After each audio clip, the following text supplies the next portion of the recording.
I am so excited because I love coming on live, and I haven't been. I was on live yesterday, and I was on live on Monday, and we have just about completed our first week of 2024. And what does that feel like? What does it feel like to complete the first week of the new year? How do you feel? Is it the same? Is something different? Do you want to be different? And I just saw a piece of content referring to a creator who put on her page that she is offline indefinitely and what that means.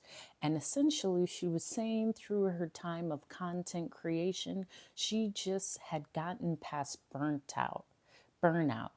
Like she was actually well into uh, functioning depression. And as I was watching this content, I knew what that felt like. And because she said she was offline indefinitely, she's basically quit or stepped back. And I know what that means. I have done it. I have said, you know what? I don't love this. This is not something I want to do, and I'm quitting. I'm leaving. I will find something else that fulfills me, but I'm not going to stay at this job or occupation just to stay. I will work it out. I will figure it out, but I'm gone. And I have done that. If anyone in the chat has just said, I'm choosing my health over this job, place a hand in the chat. I am one of those. I did leave from my career of 15 years, and I have no, I, I don't ever second guess. Yeah, my health over my occupation, absolutely, but most do. And let's speak in the context of the U.S. because anyone who's new to my chat, I was a flight attendant for 15 years. I lived abroad for almost 10 years, 60 plus countries. But if you're in the U.S., money is more important than human life. And most people make every decision based on money. It's never based on actually what what benefit does this bring me? Do I want this? Do I feel good about this? It all comes down to how will this affect me financially? What's up, Carol? And I left. I left from flying because I knew I wanted to leave. I had also had my emergency landing, which shifted my life, but I no longer loved it like I did. And I had reached mastery, I had accomplished it. I'm also a millennial, so I never thought of one job that I was going to work for 60 years and retire and get the gold watch.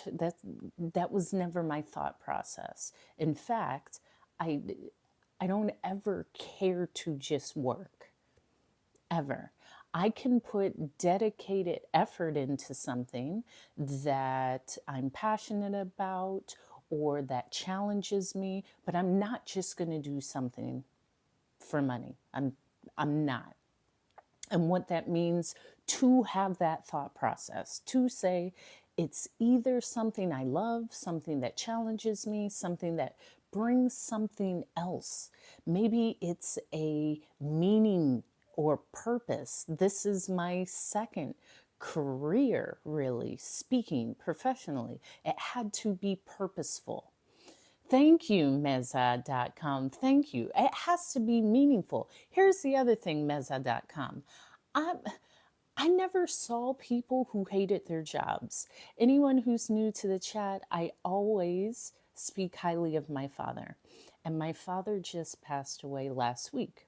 However, I never saw my father say, I hate what I do. I hate this job. I can't stand this job. I wish there was something. I never saw that. So for me, What was normal was doing something that you actually liked to do. Now, you don't have to love it, but you may like the people you work around. You may like the process, but you like something. Because if you don't like anything about your job, that is uncomfortable. And that's why a lot of you are walking around like zombies because you don't even know you anymore. You've chopped your life into, I have to go to this job and I hate it and I have these headaches and migraines and digestive issues, and but it doesn't matter. That is, for me, troublesome.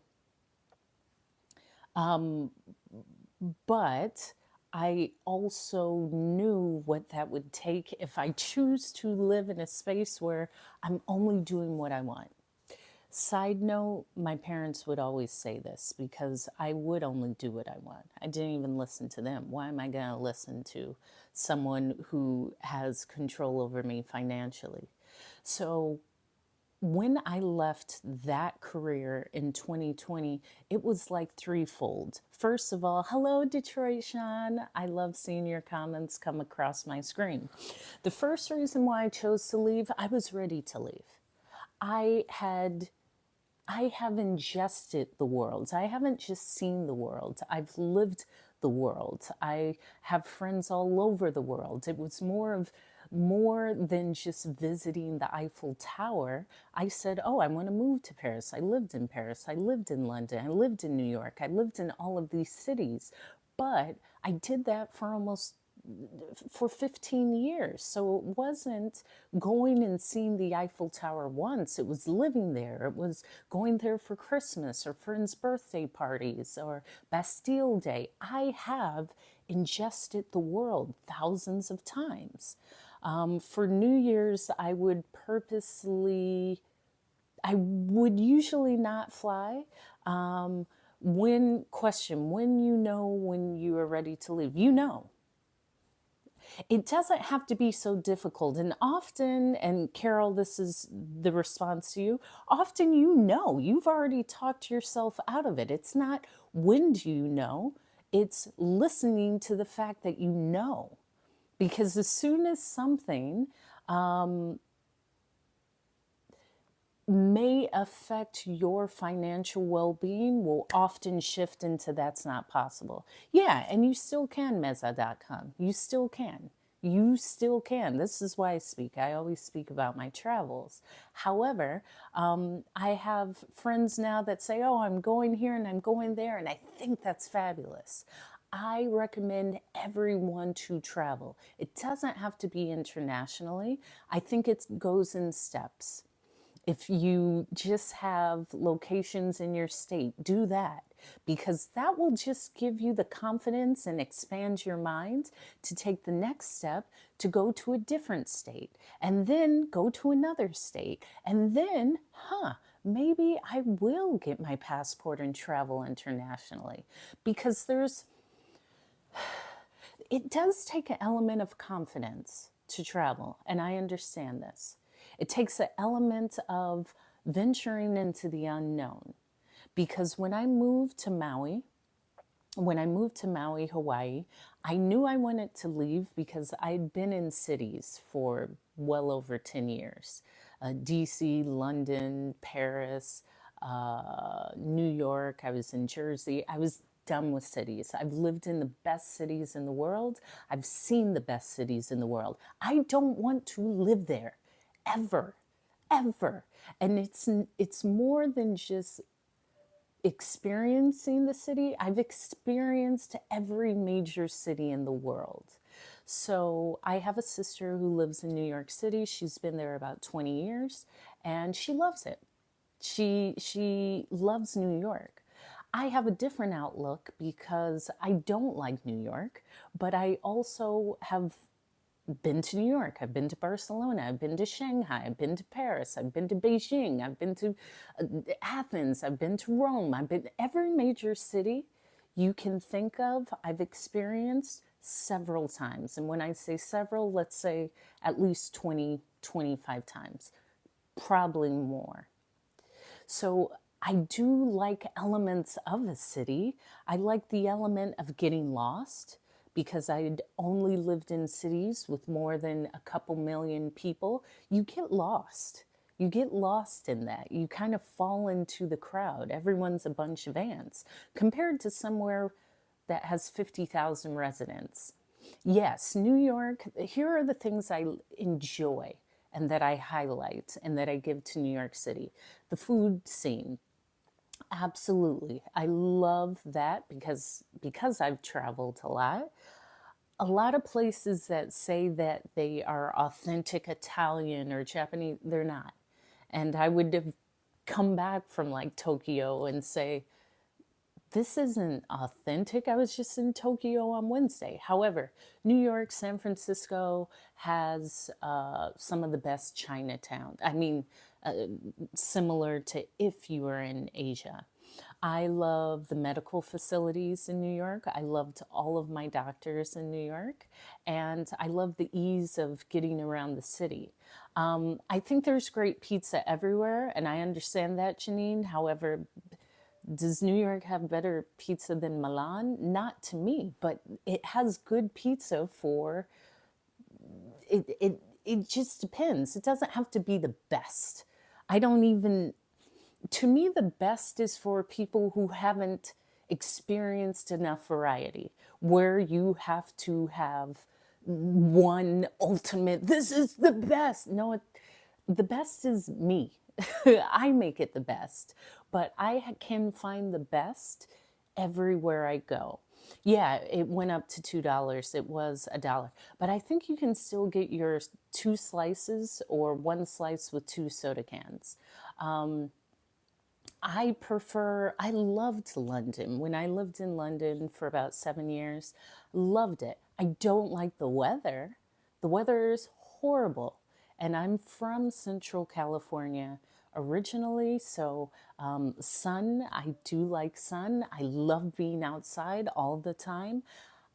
But I wanted that experience as someone who was born and raised in the US of completely immersing myself in another country, not in a school setting, not like a exchange student or au pair. I was actually living and working. Outside of my company, outside of me having the job in London, I had to figure out taxes. I had to find my flat. I had to find my way. And yes, I love the sun. This is why London is great. London is the New York of Europe. London is amazing. I love London. I do not like the dreary weather, but that's a part of it. It allowed me to learn how to layer and to dress because I have been to Dubai. I haven't been back to Dubai since 2010. I've probably, anywhere you say, have you been? I've been there. And I've been there several times. Was a flight attendant. I've been everywhere. And outside of just visiting, I have friends places. And so they would invite me and I would go hang out for a week or two. But I haven't been back to Dubai in over 10 years. So, no, not yet. Very good. Very good. No, I've only done a few West African countries. In the continent of Africa, I've done like Nigeria, Dakar, Cote d'Ivoire, Mali. There may be one or two others. Yeah. And I loved that. And I love travel. And I got that seed to travel from my father. I am, oh, Togo. Okay, okay. Yeah, yeah. Neighboring country. Yes, of course. Togo. Parlez français. Oh, well, of course you speak French. So my father loved to travel. And so as a child, I traveled a lot. Ouais, ouais, c'est vrai. C'est vrai parce que français, premier language. Bon, Thank you, thank you, thank you, thank you. My father loved to travel. He traveled at a high level. So, me and my four sisters traveled with my parents, and it would be this beautiful family of like six in business or first class. And we did a lot within the States. This was in the 80s and 90s. So, the New Yorks and Chicago and the Grand Canyon and Yellowstone and we used to go to Vancouver a lot because my father had friends there. So I always knew I loved to travel. I knew I wanted to do more than that. I wanted to do travel internationally, and I always knew I was going to live abroad. And it was because, to me, true success comes from the most exposure, meaning success and confidence comes from the ability to be in any space without discomfort. Thank you, Denise. I appreciate you, Denise. You go on, girl. Thank you, thank you, thank you. Yeah, because here, you want to talk about that, Denise? Yeah, this is why I chose to get out and travel. I wanted to fill my brain with experiences so I can be a conversationalist, so I can be anywhere and I don't feel uncomfortable and I have something to talk about. When you do not put yourself in spaces that you're not used to or you're uncomfortable with, you keep yourself small. And thank you, Meza.com. Staying small is staying comfortable. And comfort, there's a space for that. There's a reason why we crave comfort. And yeah. So, and I'll jump around because now Friday, typically I come on with a inspirational message or a motivational message. Currently, it's Friday, so it's freestyle. And so we can talk about that. So with travel, I got that from my father. And then I ran with it because I started this with the piece of content that I just saw about a content creator who said, I'm done, I'm taking an indefinite leave. And she has left the creator space. And what that means to say, I'm quitting, I'm leaving, I'm choosing my health over this occupation. I'm choosing my health over the chain of I must work. I'm choosing myself over this. And I know about that because I have. And especially with flying, I loved it until I didn't. And the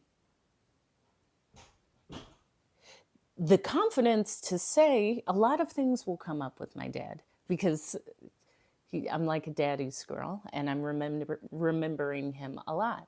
He would say, know your price. Know your price so you can know when it's too much or too expensive. I don't ever want to be in economy class. Meza.com. I don't ever, listen, I travel in comfort. And I jokingly say this because my sister was here. We were planning services for my father's passing, and she had stated, oh, yeah, because I found this cute little cheap hotel. Right when you say cheap, I've checked out. If you call me and say, Hope, let's go somewhere, I found cheap tickets, I'm not going. Cheap, I prefer comfort over what it costs. Meaning, your cheap is the cramped seat and a hotel that isn't comfortable to me. And when you travel internationally, and it's more than just travel, I was in the travel profession.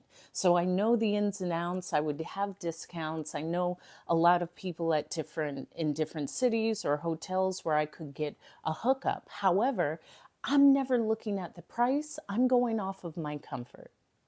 And when you travel internationally, things are less than you would expect them to be because you're judging off of US dollars and how much it costs to travel within the US. Thank you, Denise.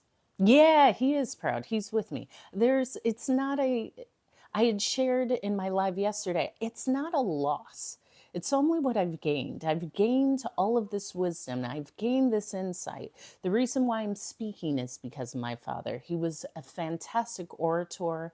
He was a pastor. He was a leader in the community. He would go and help people. So, the reason why I'm speaking, the reason why I did my TED Talk in Germany in October, which you can go to YouTube or my link in bio. It's my first thing on my link tree. You can watch my TED Talk. This is all directly connected to my dad. So with his passing, it's yes, his physical form isn't here. However, I'm sharp and I am his legacy and I'm proud of that.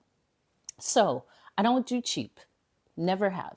My parents, my mom would always say, hope you are the most expensive kid. And I haven't stopped. But don't you dare take me to a cheap hotel. As soon as I hear cheap, I don't want it because it's too expensive to be cheap in this sense.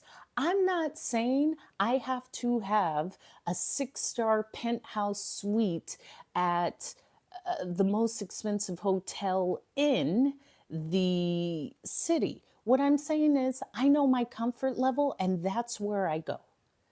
I know my comfort level. If I'm traveling with friends, we aren't sharing a room. I am grown.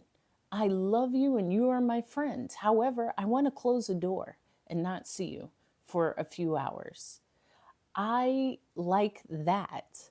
I like, I do not like, Marquito, what up, girl?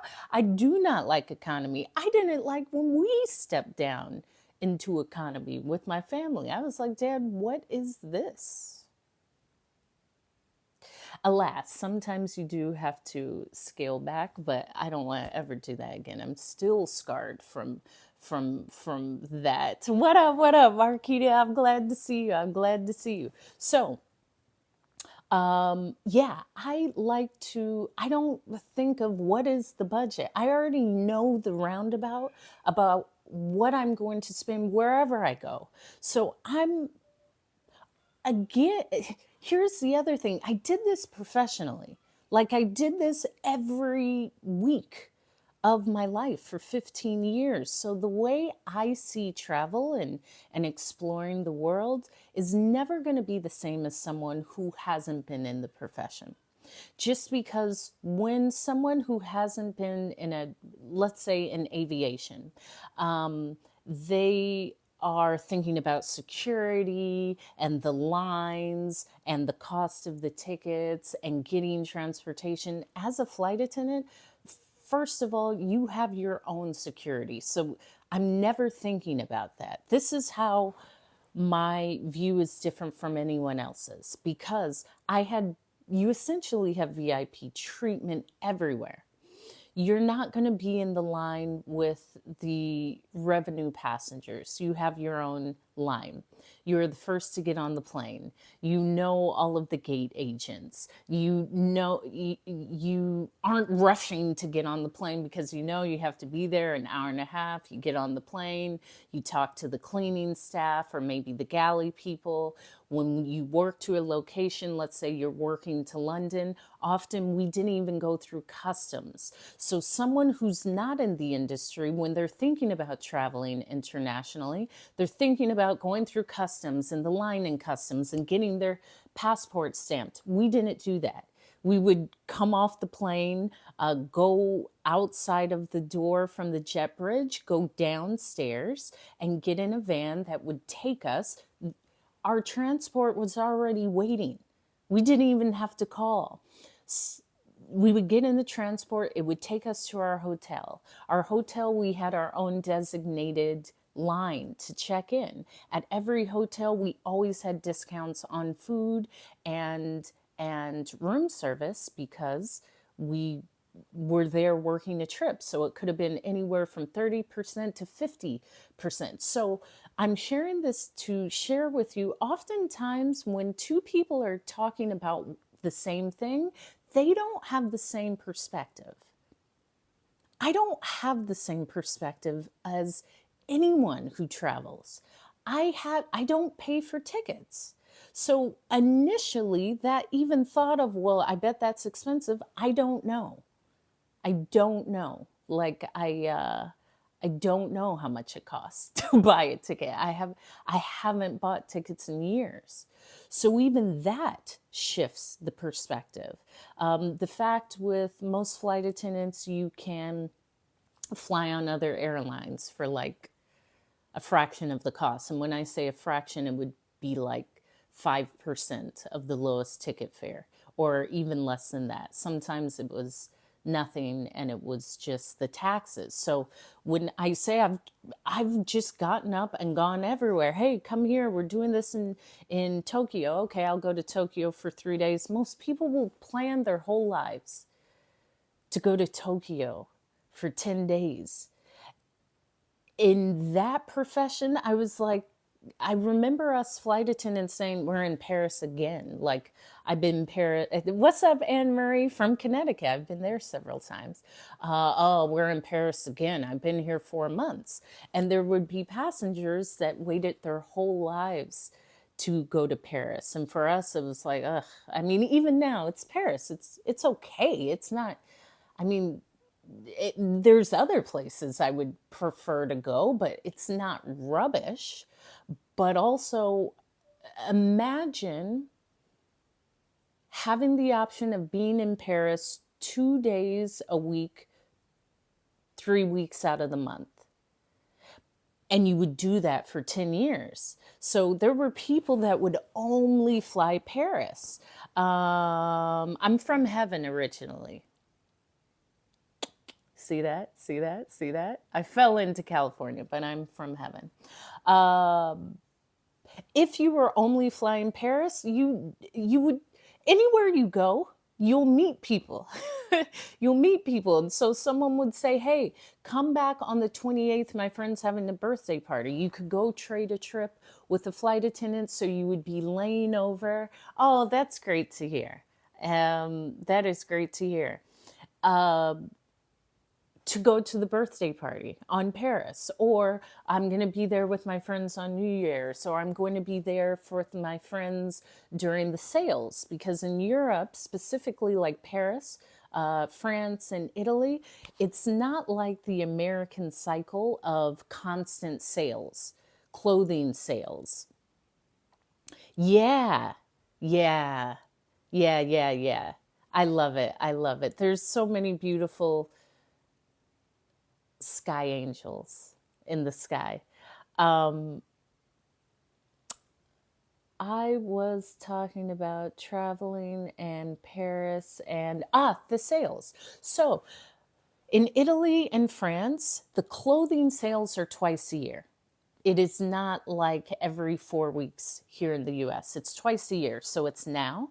Thank you for the follow, Fabulous TV. It's now, it's like January, February, everything is marked down.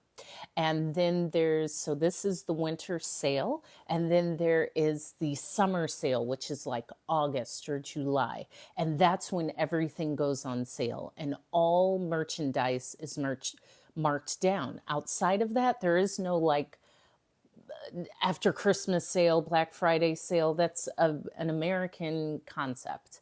So I wouldn't really fly. Now this is taking it back. I wouldn't really fly in winters. For my last years probably, there were several years where I just didn't work I didn't fly in winter because, thank you for the follow, Robin G, because I was back in New York. New York is terrible in the winter. The first snow is beautiful. However, snow is beautiful. Living and maneuvering and continuing your life in snow is a completely different scenario. Now, I can do it. I'm efficient at doing it. I don't want to do it. You understand that? So I know someone's going to say, I like the snow. That's great. But you've never seen it. If you don't have the other options, then you will always say that. And I often hear people say, well, I wouldn't try anything else. Well, have you? Have you tried something else? And when I dream, I expand. And so for me to say, I don't want to live in the snow, I'm going to move to an island. Do I want to move to, like, well, New York is an island, the UK is an island. Do I want to live by a beach? Do I want a warm island? Because the UK is an island, but it's cold. No, I want a warm island. I want a touristy travel place because as a flight attendant, I love talking. I love talking to people.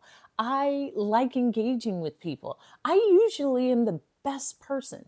Like, I'm the self professed best flight attendant in the world because I definitely know the restaurants. I will tell you, I will write you a list, I will send you the links. Don't be nervous for her. It doesn't matter if it's snowing or raining. You being nervous doesn't bring any benefit. And you raised her, she's protected, and she'll be great. Marquita, that's what I do, girl. That's what I do. And I feel so powerful. The thing is, I had shared with my hopefuls, thank you for sharing the live, that my father transitioned last week. And the immediate response is, I'm so sorry for your father, his death. And it's like, but what are you apologizing for? And here's why.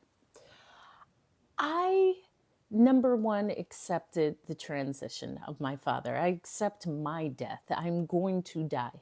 This is why I live the way I do. This is why I make these choices. This at one time will be done. However, I was putting together my father's obituary. And side note, I'm going to make a piece of content about this. It's not pertaining to my regular content, but I did the obituary on ChatGPT and it came out great. So I don't know, someone may find it helpful to just know that you can do that. And he accomplished what he came to do. Look at me. I am the reflection of him. So it's not a sadness. Of course, there's a missing of that physical form. However, I feel in a sense like renewed, and a renewed sense of power, because I'm now, I have him on another side helping. And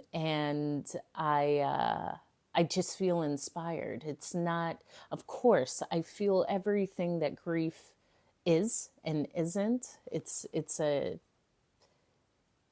unfamiliar, and I'm proud. I'm proud of what brought me here and what inspired me. As I'm talking about traveling, that's directly linked to my dad. My dad loved to travel and he wanted his girls to see the world. Because when you see the world sees you, and the world needs to see you. Let me say that. The world needs to see you. The world needs to see you in however you show up. Because there is something unique about you that someone may not have ever seen. My father passed December 27th. And I loved traveling with my dad. Here's the other thing. I was like a spoiled child somewhat. I see why. Because ain't no dusty dude could ever come up to me. And I know why my dad did that. With him, with all of his daughters, I know cuts of meat because my father loved his steaks. I know, do you like a sirloin? Do you like rump roast? Do you like a New York strip steak? I have all of these refinements that my father taught me, and I learned going out with my parents and eating and seeing these things. It was impressive, but it's another line of knowledge. And I just love knowledge. Thank you, Denise. Yeah. Wine. My father loved good wine and would know about wines and how to pair it. That's why my sister is a sommelier and lives in New York and is exceptional at her job, directly because of my father. I see all of these things now. Me speaking, this is how my father would speak. He had patience, he had gravitas. He was like, he could pull you in, and people really appreciated him. And back to like Dusty Dudes, you won't. I don't really know about. In fact, I don't know about that. I've only had uh, great experiences with men. Oh, Faith, I was just talking about you because someone had said my sister, the sommelier that I had just mentioned, she just came. She must. I must have attracted her in because the sommelier is now in the chat. So Leah Faith Williams is who I just spoke about that. And I'm speaking about, yeah, more taps on the screen. Faith, I'm speaking about Dad, how I find the beauty in the legacy. And I was sharing how our love of travel came from Dad. I shared how I know and we know great food, and I learned all of the cuts of beef because my dad loved New York strip steak. And then I was like, I want to learn all the different cuts of meats. And I shared with them how Dad loved great wine and great food. And I said the reason why my sister, that main thing, her being a sommelier, is because of my dad. So it's nothing that I've ever lost. It's what I have gained and the legacy of what I am. I see it as a beautiful renewal. I see it as a pillar of strength. You don't need to warn me, Robin. I'm, it's not that, let me call you in and not call you out, Robin. And by calling in, this is kind, compassionate, and truly just a space of communication. My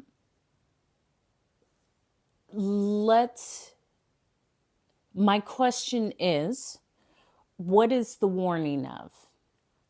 What is the warning of? And just to find what grief, what the grief would have to be warned about.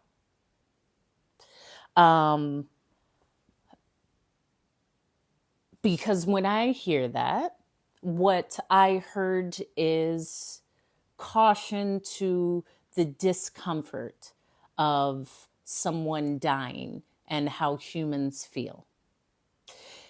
I will respond to that.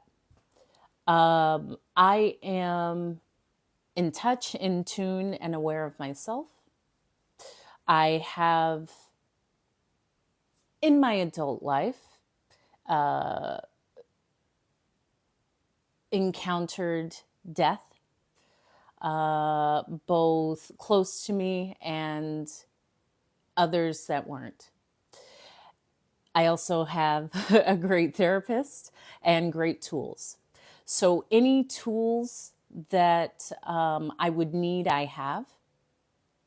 And I'm open to feeling my feelings. In fact, as a speaker, as someone who has to share authentically, feeling what I feel is a part of my experience. And that's what our feelings are for. They don't stay, they're here. I feel it and I release it. If I feel something that needs attention, I have a great journaling practice. If I feel something and it's the expression of tears, tears activate something in our brain that sets off a series of chemicals that start a healing process in the body. So tears would never be held back because I understand our bodies are just doing what it needs to do. I'm not going to hold back a release of tears because it's a release. It needs to go. I have dived deeply into cold water therapy, which I love, and specifically with processing everything. It's everything. I think grief is much larger than Western society puts it to. Other societies outside of Western society, it's actually practiced and spoken about and revered. And people would go into sacred spaces and cry or wail or actually allot an amount of time. There's cultures where you are in mourning for a year, and the people in the community know this. They may wear black for a year. So because of that, it's a rite of passage. However, it it's just another expression, and I have found it's different in with every death. The first time, as a flight attendant, I've had a few experiences that allowed me to see a transition, and both of those people transitioned in front of me, if not in my physical arms, at my feet, which is life changing. And to see someone transition in front of you is is it, it I am I am proud of myself for doing the works for that. Um, yeah, it's all a part of it. It's all of it. It's not either or. It's all of that. Again, if there's an expression of tears, I let it go, and then it goes, and then I go on with my day.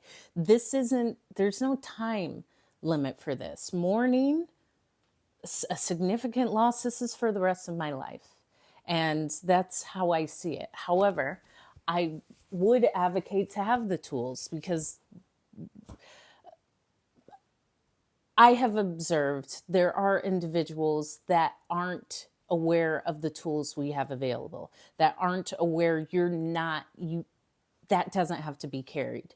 It can be released, or there can be something that can lessen. These things don't have to feel like burdens. Maybe they're here to teach us something, and then they go. So yeah, I had a passenger. The first time I had a passenger transition was like my first or second year, when I was based in London, when I was flying out of Heathrow, living in London. And what's up, Donnie from The Shy? What's up? Ooh, okay. After this story, I'm going to tell some funny stories. People in the chat, I am on late. I've been creatively in like a different time. I'm like nighttime now, so things have kind of switched. So it's nice to read your comments, though, Nikki style to you. Then I'm going to tell a story about Chicago. Everyone on the live, put where you're from. I probably have a story, because I have a story about everywhere, or I probably have a story that my father told me, because he was like that, like, oh, Chicago, yeah, that was my favorite restaurant in Chicago. We would go here. I love that.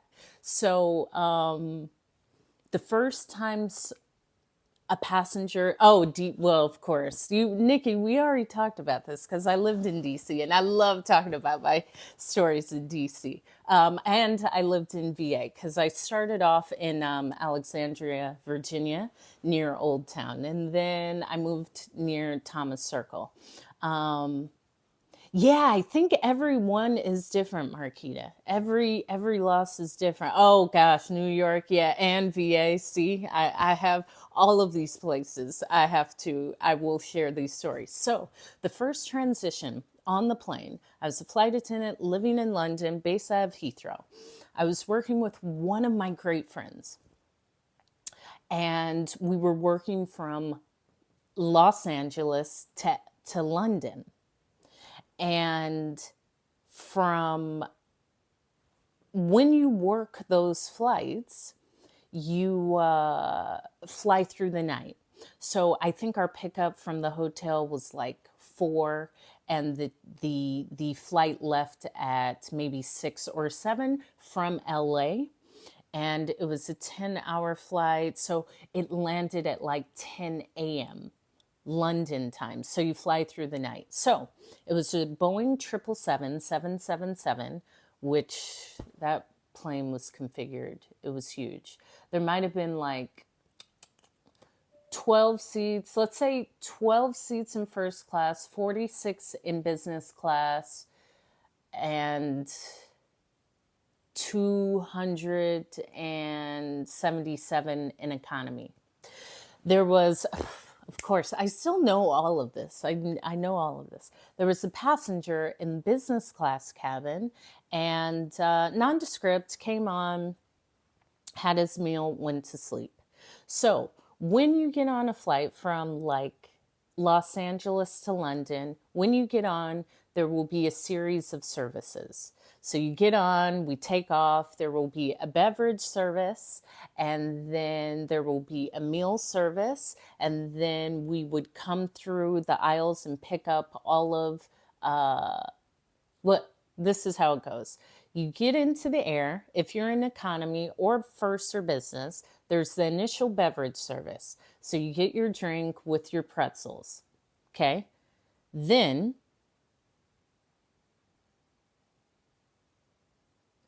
there would be a trash cart. So you do the beverage service, and then you go pick up all of the cans and cups. Then we would go out with our meal cart. So it would be the dinner service where you get the full hot meal and another beverage cart. So if you wanted wine or Coke or Sprite or water, you get your tray of food, and then you get another drink. Then, after all of that is completed, we would go pick everything up. So we would go collect all of the trays, all of the trash. So now passengers don't have any trash. Then we go out again with ice cream and coffee or tea.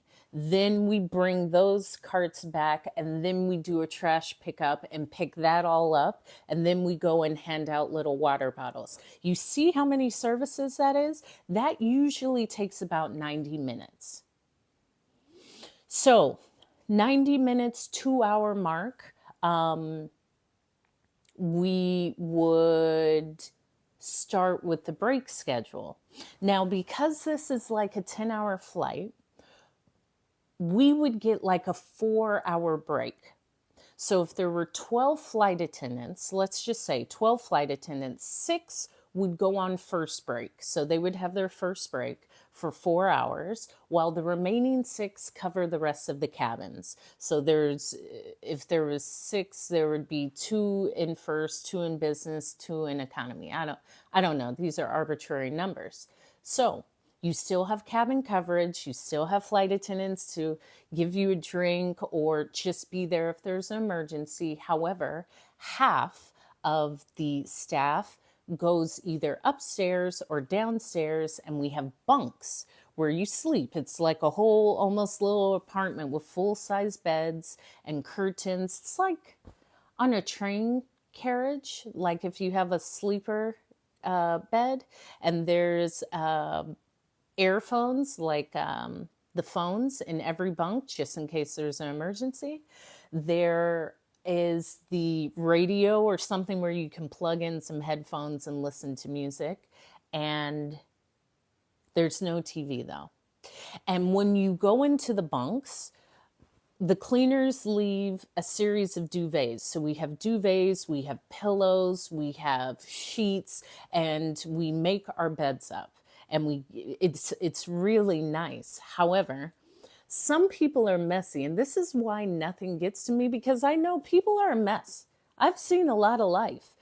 You could tell how people kept their homes by how they made up their bed during break. I'm meticulous. I love a well-made bed.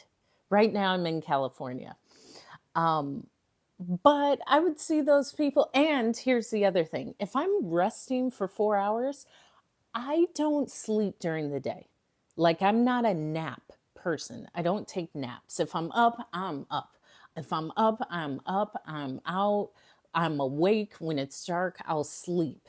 Um, and flying, it was always difficult for me just to go to sleep on break. Like, I'm still making up for all that lost sleep. I can't just, I don't, I never figured out the formula to just go to sleep.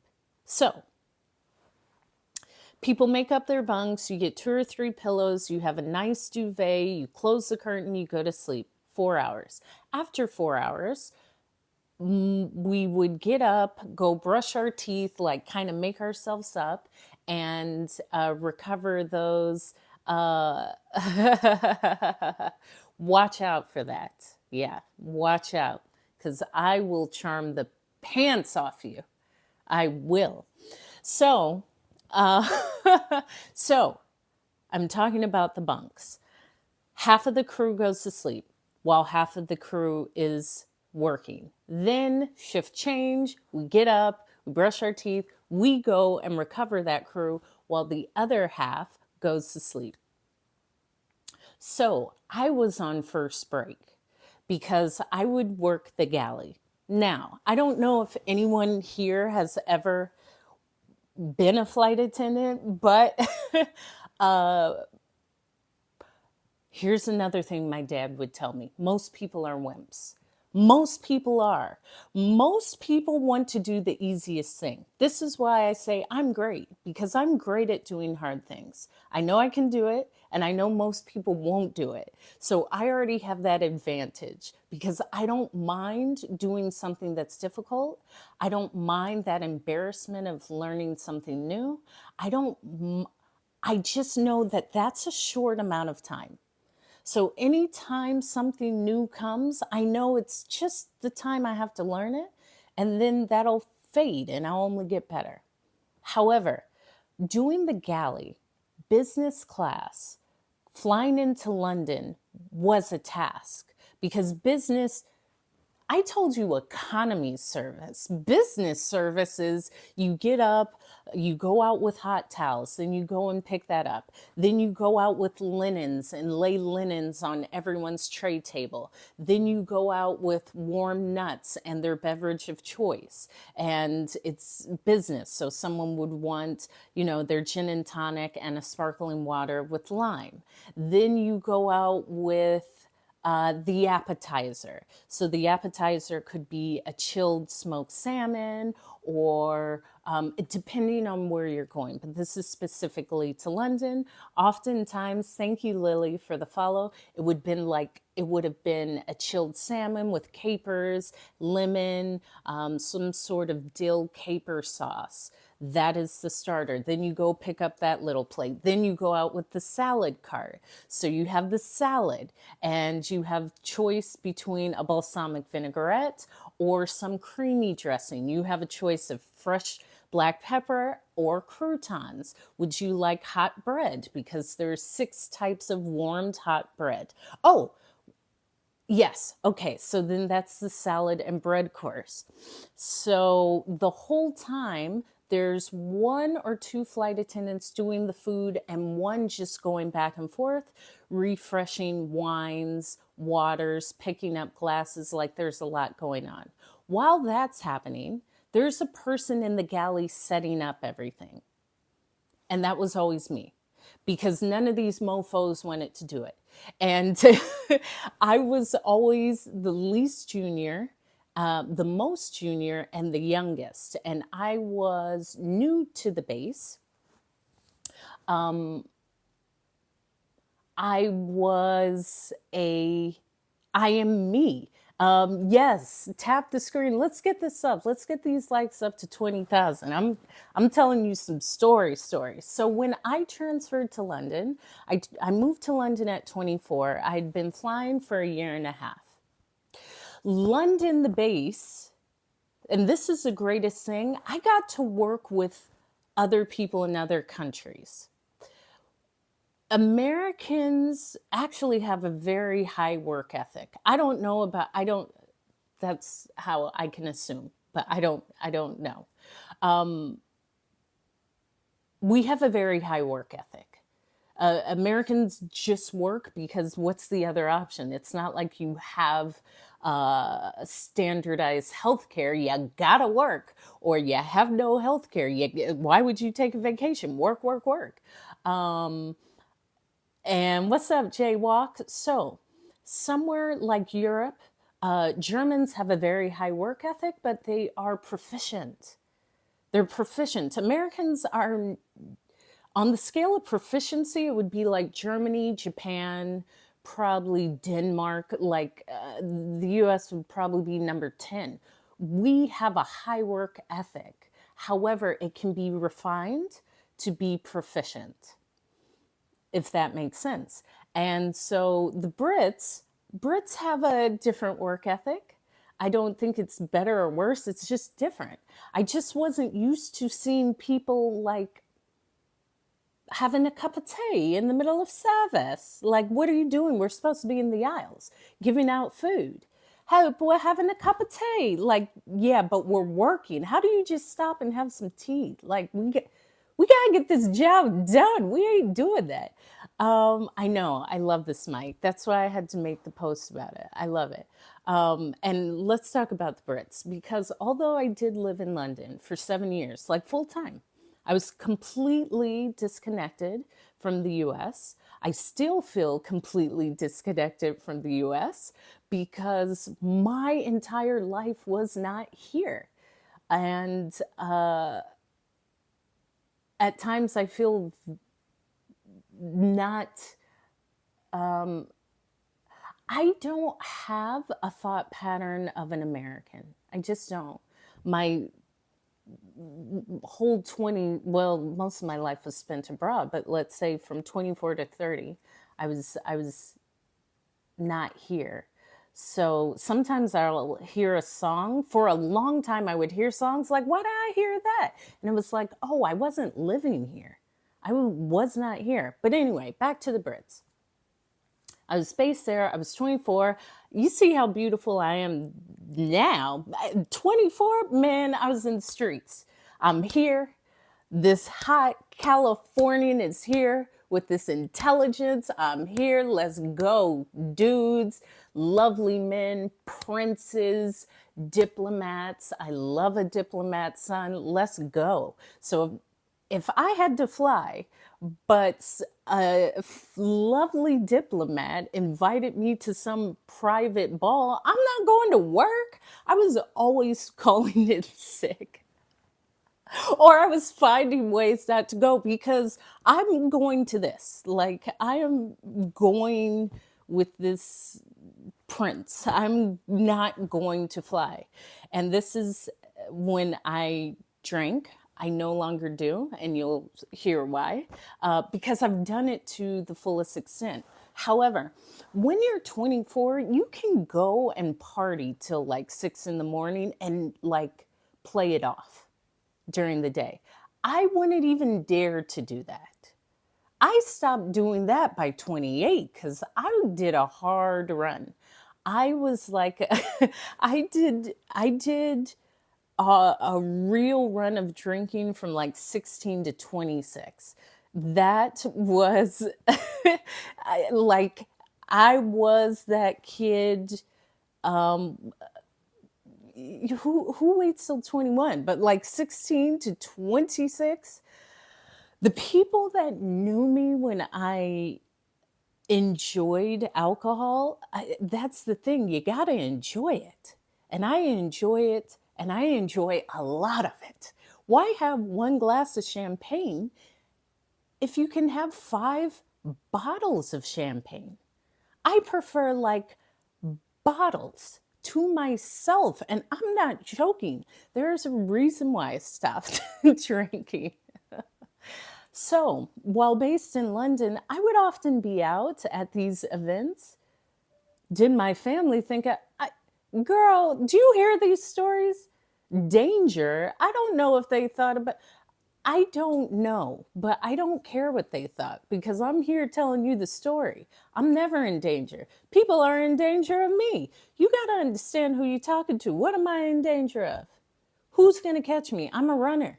People don't play with me. Let me tell you this. I don't get played with, ever. And that's it. My biceps are incredible. I walk like I mean business. I'm not robbable. I'm not. I did almost, no. I've never been robbed. I've been robbed, but now I got to tell this story. Okay, this is the time where I was robbed. I've never actually been robbed.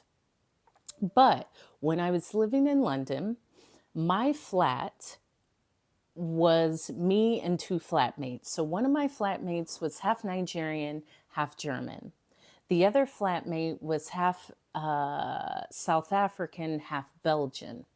So that's also where I perfected my languages, because the half Belgian, half South African, she spoke Dutch, German, French, English, and something else, read and wrote, like 5 languages. The other guy spoke German. And so I would practice my German with him. That was fun. But the guy who is fine, he is gorgeous. This is what I have I'm fantastic. I have such great self discipline, because if I didn't, I would have had so much fun with this gentleman, because he is gorgeous. He really is. But I knew that that's not like an ideal thing. I'm not going to have any sexual relationship with someone that is not in a relationship with me. Why would I do that? So he would always bring girls home, because we're like the same age. He was 24 at the time. He was working on Liverpool Street. He was a banker, so similar to Wall Street. He had gotten his master's in something at some university in Germany and came to the UK to work in the banking sector. You should be. It only gets better. You should be. But that's just what comes with it. The fact that you admitted it, I don't know how, that could go both ways, but it's a part of it. But anyway, he was disgusting, and he would go out with his banker's friends and bring girls home. And once I saw 8 girls in 1 week come. He would bring one home. She would leave. He would go out, bring another home. I was like, this is insane. I had never seen that. All I have is sisters. So I did not know. And I accepted it like, oh, okay, yeah, why not? He's a single guy. Of course. And I remember telling my dad, like, this guy is disgusting. He brings all these girls home. He never washes the dishes. Like, he is like the worst entity. And my dad was like, sounds like a single guy. And when my dad said that, it like clicked, like, oh, that's just what guys do. That's just what men do. I'm not offended by it. But anyway, he brought a bunch of girls home with his friend. And he was trying to have some spicy time with one girl, but there was 4 girls that he brought back. He decided to let 3 of the friends go into my room and sit in the room while he had spicy time with that one girl. So I was unknowing of this because I was actually in Germany at the time. I think I was in Frankfurt. And I came back. Yeah, I was, because I love Germany in the winter. I love Europe in the winter because they have Christmas markets. And Germany has these beautiful Christmas markets where you go outside and it is almost like a farmer's market. So they have Glühwein, which is this spiced, it's like mulled cider. It's mulled wine, but it's made in this German way with cinnamon, and it's hot. And this is back when I drank, and it was so delicious. And then there's like Stollen. And Stollen is this German holiday bread that they only make during the holidays. And there would be all of these goods. And then in the Christmas market, they would erect all of these Christmas scenes, like from wood. It was incredible. I love the Christmas market. So I do remember I was in Germany and I bought some earrings from this vendor because I love colored stones. In fact, me and my sister and niece went to go look at jewelry, and my niece was like, "Why are we? Do you like diamonds?" And I said, "No, I'll take a diamond. Listen, I will. I'm accepting. However, I love a colored stone, and I love rubies. So I bought these earrings that look like sapphires, but they were some sort of other gemstone in Germany. And I remember coming back to the flat in London, and I'm very particular. I'm pristinely and meticulously clean and organized. I love a clean space. I love a well-made bed. I loved a fluffed pillow. I love a clean sheet. And I know how to fold it and make it all nice, or I can hire someone to do that as well, which I prefer. However, when I walked into my room, I knew something was different because my bed wasn't made the right way. I'm like, something's off. I don't know what this is because I've just came back from a trip from Germany. He had the girls there over the weekend, let's say Saturday. I arrived on a Monday. I arrived back home on Monday.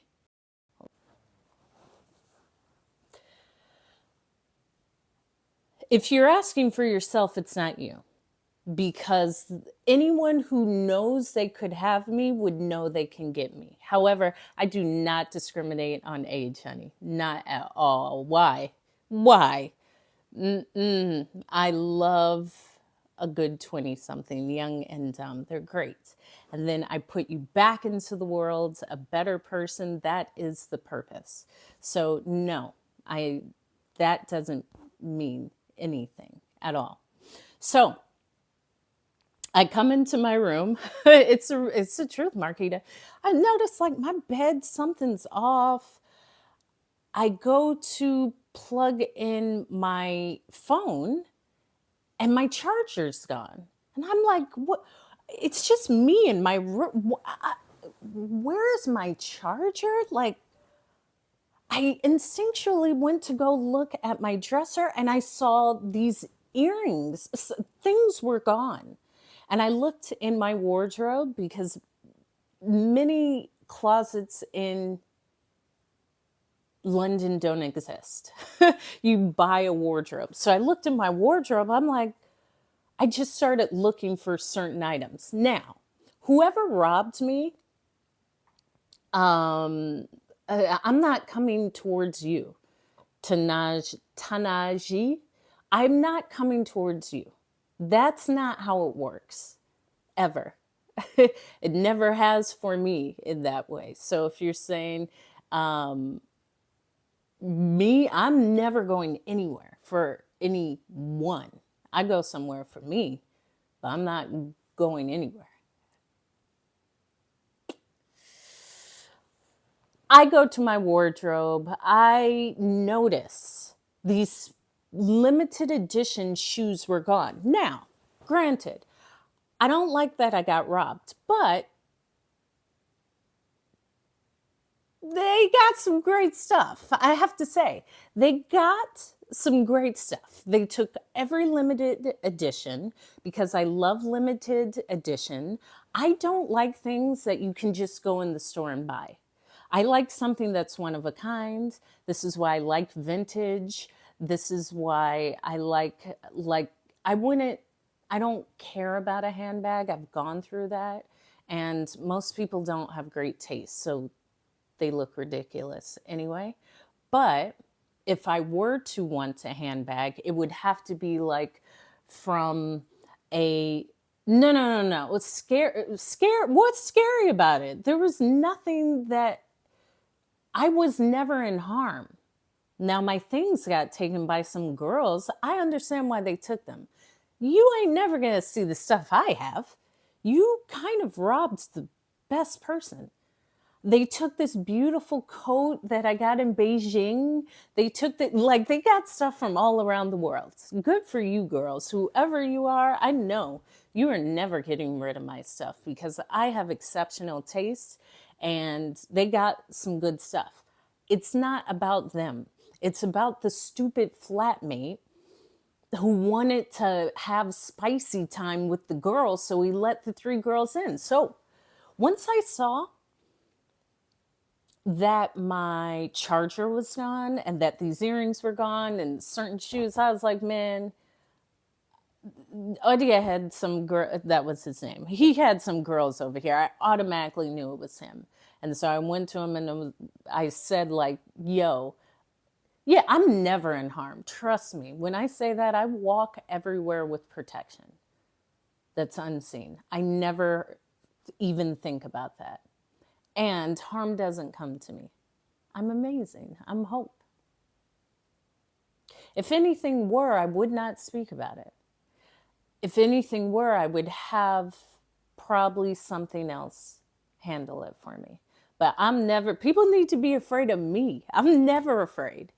So I was like, yo, you let some girls in my room? And I think I got him for like 100 pounds. That was it. That was the only time that I was robbed. I've never been robbed. I had this person who was recovering from substances when I was in, thank you, Stephen Marshall, for the follow. When I was in Seattle. And I love Seattle, especially like everywhere. There's places, I love something about everywhere. And my father loves Seattle. My father loved the Pacific Northwest. He would go to Portland a lot and Seattle a lot, and he would go fishing and hiking, which is what I love to do. So I liked Seattle solely because my father loved Seattle. And he knew great restaurants there and all of that. So once I was in Seattle, I just moved into a brand new apartment, and it was that level of having that first apartment that no one's lived in. Like it's brand new. I'm the first entity in this space. I was so excited. It was beautiful. And I was in Seattle on a layover, and I went shopping for sheets and towels because I don't like cheap, but I cannot do cheap.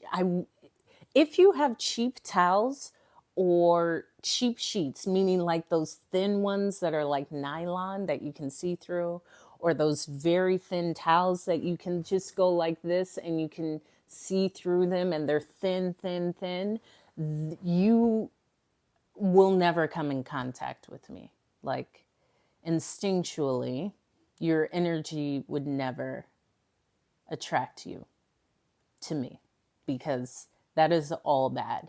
So I was going to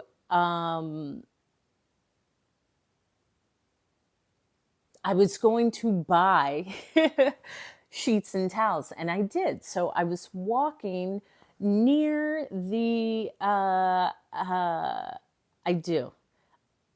what is it? The Space Needle. I was walking past the Space Needle with my bags of my Egyptian cotton white towels. I love a white towel. It's just fresh and bright and it's clean. I just love a fluffy, thick, like bath sheet, not a towel. It's a bath sheet. It's like huge. You can like wrap yourself twice in it. So I bought 8 and it's just me. However, I bought a bunch of towels and I bought a bunch of like 1,600 thread count sheets, white sheets. I was so excited, like these great sheets and these great towels. This is going to be amazing. I can't wait to get these home. So I was in Jersey at this time. So thank you for the follow, Keith. I was walking back to the hotel in Seattle, so happy. I'm always smiling, like I enjoy everything, but I was like, look at these towels. I was so happy. As I'm walking, someone who had substance abuse I'm choosing my words, grabbed my arm.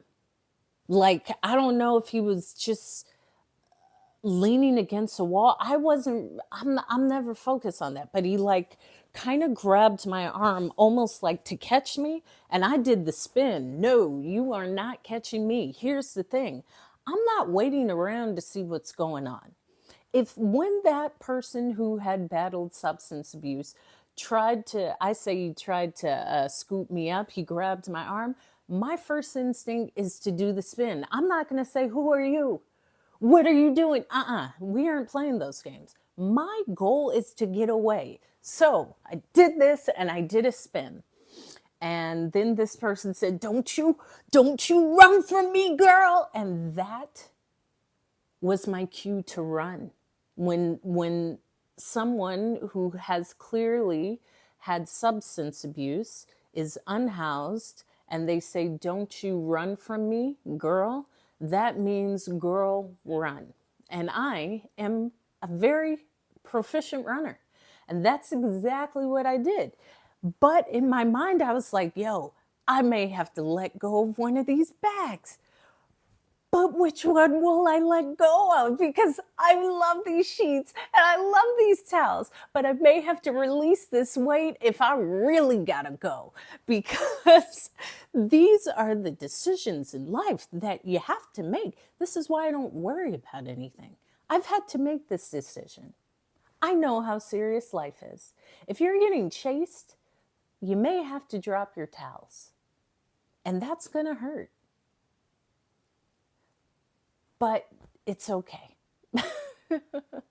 And I've accepted that. So I bunny hopped immediately across the street, and Seattle has some busy roads. It's almost like I jumped from car hood to car hood with these bags, trying to run away from this unhoused person that was battling substance abuse that said, don't you run from me, girl, and who had just previously tried to grab my arm. I'm out of there. I bunny hopped across the street, across people's hoods. I got to the other side of the street, and there was some police officer who was like yawning, like, oh, and I just ran into his arms, like, oh. And he said, oh my gosh, do you need help? And I turned around. I said, there was this guy, he was chasing me. He grabbed my arm, but he wasn't there. So then I said, never mind. And I walked back to my hotel. So this is why I fear nothing. These things may happen. So what? I'm tough. I'll get through it. What is the fear? The fear is I won't be able to handle it. You will. You've gotten through life. There's nothing I fear. Nothing. I shared about me being ran over by a motorcycle. It happened. What's up, Donald Ware? It happened. I got ran over. I look both ways now. Being kicked out. I've been deported. It happened. Oh well. I remember when this girl, who I thought was my friend, was trying to fight me. I was like in 5th grade, I think. Oh, shoot. Let's get back to the passenger. So I come off break. Thank you for the reminder. Okay, I come off break because I was on first break, which now everyone is sleeping. Oh, thank you. I appreciate that. Everyone is sleeping and all the window shades are down. So you can't really see people. This is why we have lights and we keep lights on, because we have to still walk in the aisles every 30 minutes to make sure people are okay. No one's, there's all signs of life in people. So as I'm walking, I see nothing out of the ordinary because it looks like everyone is sleeping. But upon landing, and no, it happened at arrival service. So we're coming into London from LA. We start our arrival service. Our arrival service is 90 minutes prior to landing. The arrival service is a breakfast service, a light breakfast service. So in business class, it would be orange juice, coffee, tea, whatever you'd like to drink, a croissant or a cinnamon roll or like a something else, sweetbread, and either an omelet or like a cold fruit and meat plate. And so the lights are back on and we are starting our service. So my friend comes to me and she says, Hope, you need to come see passenger 3A. I'm like, well, why? I'm not even the head flight attendant. Why do I need to come see? She was like, you need to come see him. I'm a leader, so I take that on with charge. And I walked up to the passenger. Sir, may I? And as I'm rounding out to like speak to him, I see the color of his skin. And he had been expired probably right after the first service. So let's say this is an 11-hour flight. He had expired hour 3. So he had been expired for between 6 to 8 hours. And so his skin reflected that color. His skin was green, like rigor mortis had set in. And it was frightening. It was frightening. You do not, unless you're in an industry that regularly sees expired people, maybe in the healthcare industry, there's not an expectancy to see that. And so I remember just seeing the color of the skin like, oh, whoa. And it was my first time. I froze. Hi, Stevie, paper thin, paper thin. I saw the color of his skin. Rigor mortis had set in. He was green. It was frightening. I've released a lot of that because that was the catalyst for an existential crisis at that time. So I see that he is clearly expired, and I didn't freeze then. I walked back to the galley and spoke to 2 flight attendants and said, it appears that this passenger is expired. I need you, because 2 of the flight attendants were actually travel nurses on their off time. So they were actual nurses. Thank you, Marquita. Thank you, girl, for sharing the live. So I went and got them. They walked up with me. So it was 1 flight attendant, another flight attendant, and me walked up to him. There's 2 seats. He was the window. There was an aisle. And as soon as they saw him, they said, Hope, let's move him into the galley. And I froze. I was like, I froze. I was witnessing death. Like I'd never seen an expired body. And I was not able to give assistance. I just stood there. I just stood there.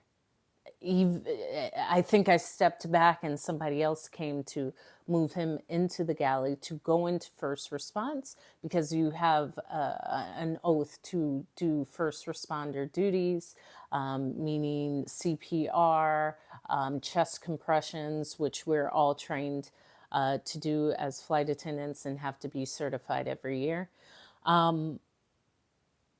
And there were 3 rows of business class, or 2 rows of business class, the galley, and then 5 rows of business class. Since it was not full, we asked everyone in the first 2 rows to move to the back. And those flight attendants that had the training in nursing went into first response, and they started doing chest compressions. And I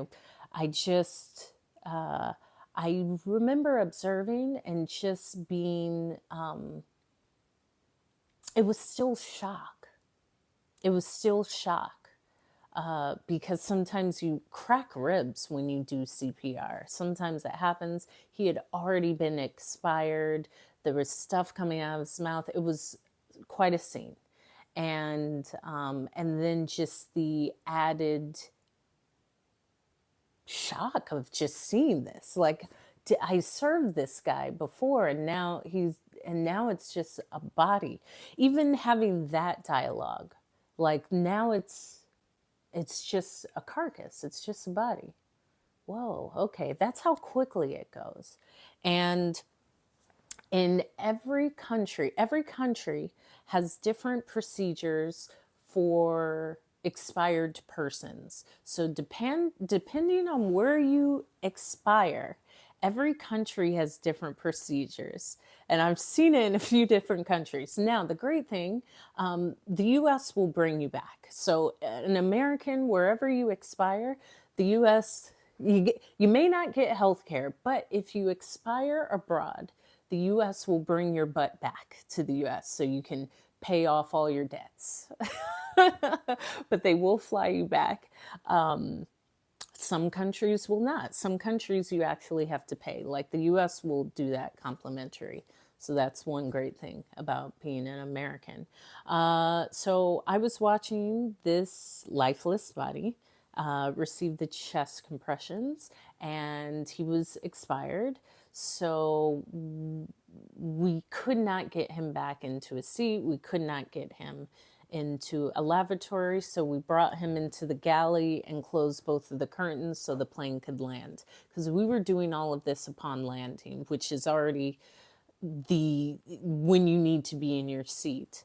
It was quite an experience. Now, because we had an expired body, there's several people that have to sign off before we could leave the plane. So we land, we keep the curtains closed. All of the passengers, economy, everyone walked past, but the curtains were closed. But passengers were aware there was an expired body. The discomfort started to rise when I just felt like I want to be off this plane. But I had to wait. We had to wait for police, for a coroner, for the British health society. There were all sorts of people that had to come, and that took hours. That took a long time. Thank you, Marshall, for the follow. And it was uncomfortable. It was uncomfortable to be there with it. And I didn't know this person, but I knew. Here's the other thing. Always fill out your passport, because if anything, number one, if anything happens to you abroad, call the number in the second page of your passport. The US Embassy will get you out of anything. That is another thing with the US. These are the things that I can say are a huge benefit. They will actually send troops to fight for you if you're somewhere. However, fill that out. Because when this person expired on the plane, I was tasked with finding the information for his next of kin. So I went into his backpack and found his passport. And this is why I always fill that out. You never know. This guy didn't know that he was going to expire. He was quite young. He was either 49 or 59. He had worked for Disney, and he had had a brain aneurysm during his sleep. And because of that, if it's like a heart attack, you may grab like people would see, but if an aneurysm, you don't see that. And I went in his passport to find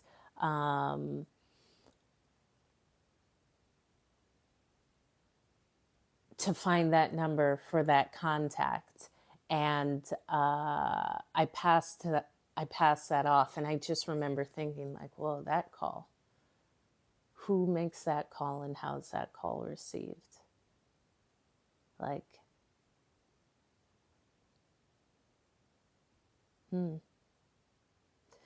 So we stayed on the plane until the proper authorities came, and then we were able to leave and go home because I was off for a few days. I was off for like 3 days. I think it totaled 5 to 8 days because I took more time off. Because, yeah, I worked through a lot of just trauma from that, and from seeing an expired person. And it did start my first existential crisis of like, what does this mean? What is this? If this is how it goes and you don't know when. And this is why I chose to speak, because most people, I am very courageous. That helped it, because most people don't even try. You don't try. It doesn't matter what age. No one is ever prepared to see an expired person. There is never, that's just like with someone transitioning. There's never a great day or great time for someone to transition. It doesn't matter if you're 12 or you're 82. It's still an expired person. It's still transition. It is also a part of this experience. It's a part of this experience. I don't see it, it's just a part of it. And I see the beauty in the experience. I live. When I transpire, when I transition, man, I've lived. I have lived. Most of y'all ain't living. You ain't. You're so afraid. I would never do that. I'm afraid of that. You don't have to tell me you're afraid. I can tell by what you've produced in life that you are. You're afraid. And by no other reason than you say that you are. There is no confirmation. And even if something did happen, it does not mean that it will happen again. So I remember there were two important people that called me, because I think that night after I got back to my flat, because I was in London, or the next night, I just woke up in the middle of the night and I was crying because I was just processing everything from seeing that. And my mortality, I think it definitely was the first time I sat with the discomfort of my own mortality and what that means and what that meant at that time. And I was just crying, and randomly one of my great friends from my hometown called me, and she's now finishing her PhD in psychology. She was she was in her psychology studies at that time.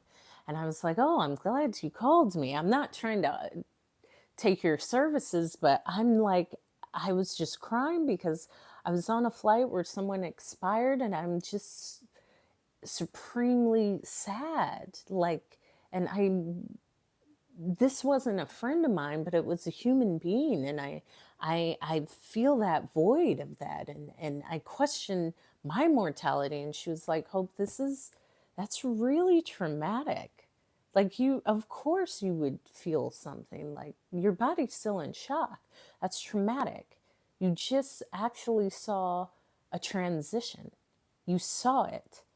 And there's the not being prepared. There's the feeling of maybe not being able to do more. There's your processing. So give yourself time. And that was helpful. And then there was a gentleman who actually called me. I was like, thank you for calling me. I'm like freaking out.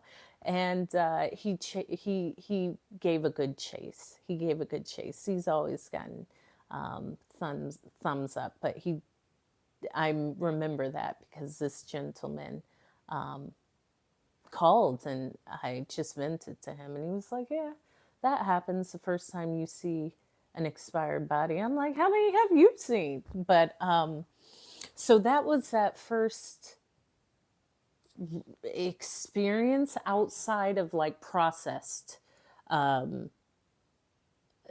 beautified transitions, like at a funeral when it's beautiful. Outside of that, that was that first time. And then I had that again. But the second time was in Brazil, where I was on a big airplane again and a passenger, quite big. I was in Sao Paulo because I love Sao Paulo. I'm like a Paulista. I love Brazil, and I used to fly Brazil a lot. Like I would. This is how crazy my life. This is why I live in this constant world. I would fly to Brazil to get all of my waxing done, like once a month. It wasn't even like, where in my hometown do I? No, I had a standing appointment in Brazil once a month, full body waxing, because it's Brazil. It's like the best. Even the best waxer in the US cannot touch the waxers in Brazil. And they're efficient, and it's just great. It's just fantastic. And I love my Brazilian manicures, and I would always go and get my Brazilian manicures. Brazil does the best manicure. I know people are on Russian manicures. Brazilian manicures, oh, I love. And this is my favorite nail color. It's only sold in Brazil. It's from Colorama, called Gabrielle. And I have one of my flight attendant friends get like 6 bottles for me every time she goes, because they don't sell them here, because it has all these chemicals that keep the polish on your nails. Why? Tell me the benefit. Tell me what benefit to me. How is that beneficial for me to share my height with you, Mr. Brown? So the second time I was in Brazil, oh, also Brazil. So I would fly Brazil a lot because I love Brazil. I mix in Brazil. I look like where a lot of places. Until I speak, you don't know where I'm from. And in Brazil, I would also go grocery shopping because coconut milk or coconut water in the US is blah. The real deal in Brazil, and I could get this, they all came in glass bottles, but the rich, creamy coconut milk, and it was like equivalent to like 40 US cents. I would bring that back. I would bring back the sugar. Well, that doesn't matter. I don't, it doesn't matter what you love. What's not to love? When I say that's dangerous, people fall in love with me. I'm charming. And as I said, I'll charm the pants off of you. You gotta know. You got to be careful. I have shifted people's lives, okay? So, in Brazil, I would buy all my sugar because it was just pure sugar from there. I would buy my couve, which is just greens, because when they have their feijoada, which is this meal that everyone has on Sundays, and it's black beans, it's couve, which is shredded like collard greens, it's rice, it's usually some meat. It was typically for all of the workers. So everyone would have this meal, and culturally and throughout the country, everyone has their feijoada on Sunday. And I love it. I love my black beans and my couve. I don't eat meat, so I wouldn't have the meat. But I would bring the greens that were prepackaged onto the plane because I would make my food on the plane. And I would buy the couve, which is the shredded collard greens. I would buy tomatoes. I would buy a sweet potato. I would buy like certain sauces. And when I would get onto the plane, I would use foil from the plane. And what's up, paper chaser? I would wrap my sweet potato up, put it in the oven. We would have these foil containers, and I would put the shredded collard greens, cut up the tomato, put that in this like foil to bake in the oven with salt, pepper. I would get like a jalapeno or some type of chili put in there. I would actually buy fresh fruits and vegetables from the grocery store in Brazil, cut up the stuff, put it in the oven on the plane, and make my meal. It's fantastic. And I love the markets in Brazil. So, what else do I love? And I had a nice birthday there. Here's the thing, I've had my birthdays everywhere. I've had them everywhere. And I did do a birthday in Sao Paulo because I do love Brazil, and it was beautiful. And initially, one of my friends said, "Oh, Hope, I know it's your birthday." Her birthday was like after, so we were going to do a co-celebration on the layover, and I'll get back to the passenger. However, this is funny. She said, "We're going to go out and have a meal. Some of the flight attendants want to go out to eat." I said, "Jenny, I don't go out to eat with these flight attendants because I don't. These people, they go to the cheapest spots, which is cool. You should find what you want to find, but I like to explore. I like to talk. I like to go to hip places. I don't want to go to their little nasty places. They go to the places where it is really like not where I'm ever going to be." And she knew this. So I said, if they're going to one of these catawampus places, I'm not going to stay. I don't want to be around them. I can work with everyone. I can get along with anyone. But on my off time, if I'm not going to be around you, period, ever. She said, "No, Hope, they're not. And if they do, that's the first place. And then we'll go somewhere else." I said, "Okay." What happens? We meet in the lobby because we stayed near Paulista, which is the main street, like in Sao Paulo. It's like a shopping district, business district. Thank you, Divine Isis 7, for the follow. And Paulista is very well known. There would be parades and festivals on that street.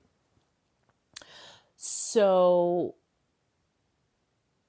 we did end up going to one of the cheapest little dinettes. It's called like a dinette, and you can really get a plate of food for probably equivalent to $1. But I'm all of the flight attendants go there. Most flight attendant places, I don't go. So we all go, and it's flight attendants who've been flying for like 50 years, because most flight attendants, when they start, there's really no reason to leave because you can arrange your schedule and like fly one day a week, one day a month, one day every 6 months. There's really no reason to actually leave, especially once you have seniority. So I don't like to go out to eat with them. We're at this little cafe. I said, "Jenny, I'm going to leave because we're here. This bread is, it's my birthday. I'm dressed beautifully. They're dressed how they're dressed, but I'm not going to say." She was like, "I know, Hope. I know. Continue to like the live, like, and I'm going to remind you to like. So we leave. And we grab a cab to this really nice rooftop restaurant bar. So it was at the top of this hotel, this high rise. They had a restaurant that was on top of the hotel next to an infinity pool that overlooked Sao Paulo. And it was beautiful. We went there, we had dinner, and I think we went somewhere else. But that was my birthday in Sao Paulo. So, the passenger. I am working that flight. See, there's running themes through all these stories. With this one, I was the head flight attendant. So I had to report everything. Everyone had to report to me. And this is why I know about the laws concerning if you expire outside of the country, because there's a lot of paperwork that even as flight attendants we have to complete when something like this happens. So we were boarding on a Boeing 777. That's where the other one happened too. And I was the head flight attendant. So there's someone at the door that greets you and they say, "Hi, welcome to flight, da, da, da." Then there will be someone in the galley, and then there will be flight attendants who are in the aisles. "What's up, Mag?" Floating around. So I was kind of making sure, since I was the head flight attendant, that everyone had what they needed. Everyone had the supplies they needed. Everyone felt supported. I would always say, if I was the head flight attendant, I'm here to support you. We all do our jobs and we do our jobs well. Okay, so we have a briefing prior to every flight. All of the flight attendants, we meet and we brief. So if we brief and I'm the head flight attendant, I would say, "Hey, paper chaser, you're working in the galley in the back. Are you okay with that?" "Okay, great. The flight's going to be full. Our flight time is going to be 2 hours and 57 minutes.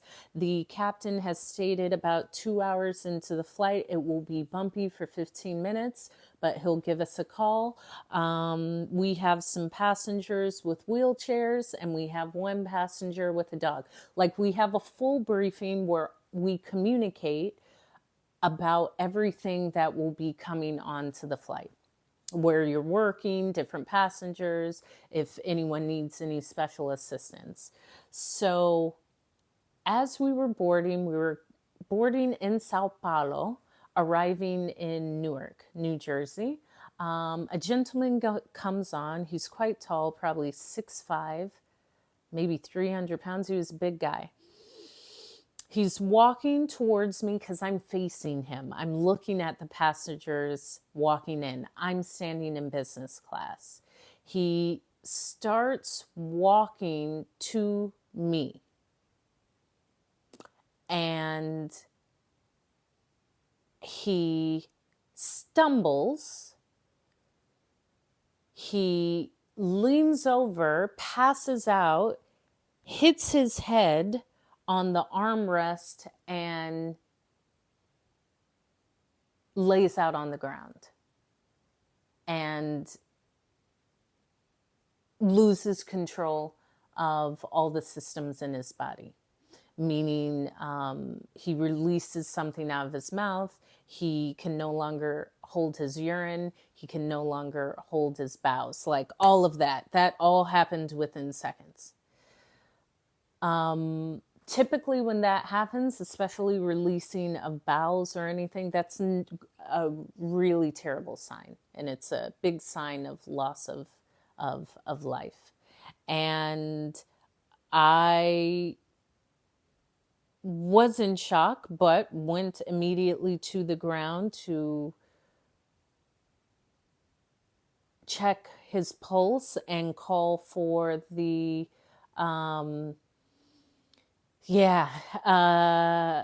call for the AED, which is the defibrillator that can restart the heart. I called for the oxygen, and we called for medical assistance because we were still at the gate in Brazil, in Sao Paulo. So it's not like we needed a doctor on the flight. We might have called for one, but we're just boarding. Like, the plane hadn't even boarded for 10 minutes and this happens. And so I say, okay, we need to do chest compressions, but at this point we need the doctor here. We're on the ground. I'm going to go talk to ground staff because we need more than paramedics. We need the doctor now.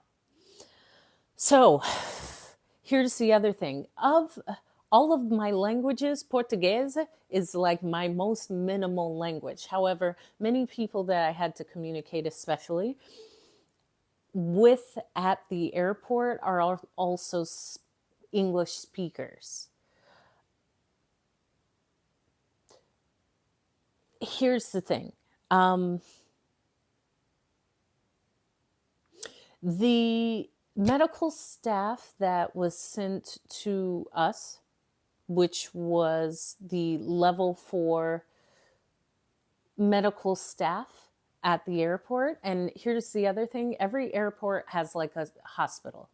The airports are actually the safest place to be because there's like a police force, there's a nursing facility or hospital every airport. There's a whole, it's a whole working city.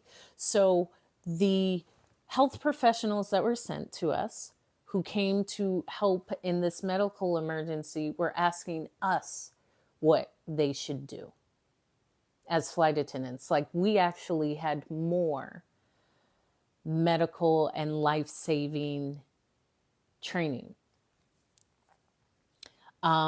I remember some small lady running up like, "Ah, Dios mío, let me pray with a rosary." I was like, "Ma'am, we are not doing that right now. I know that you have to sit down." Here's the other thing. There's passengers on the flight. We were still boarding.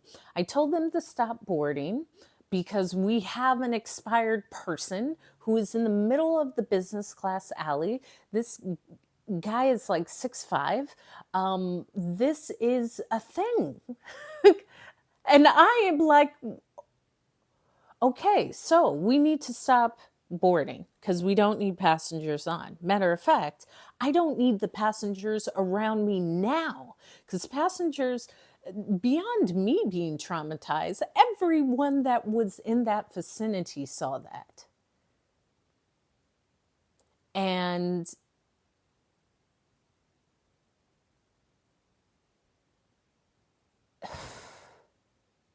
so I stopped boarding. All of the flight attendants knew. We had the AED. We had the oxygen. The medical staff came. We knew more than them. We have to hand it off to them. In the meantime, the captain is phoning headquarters and letting everyone know what's happening. Then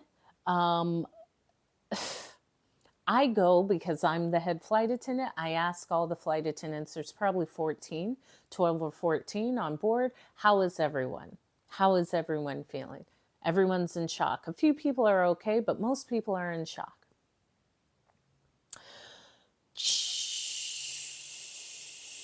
Some people aren't taking it well because they just saw someone expire. They're still doing chest compressions because the person was already expired, but you cannot, in Brazil, if you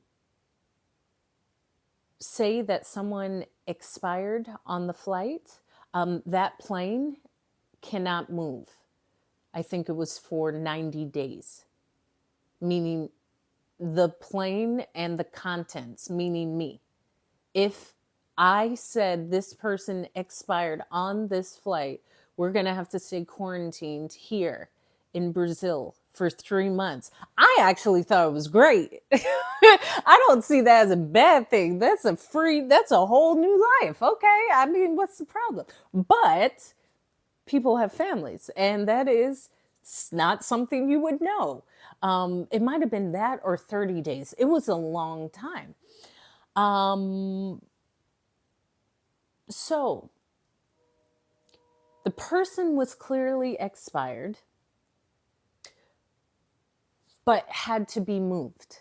But the person was big, really big, like 6'5", like huge. And we needed to call for a gurney or that bed that you take people out on, but it was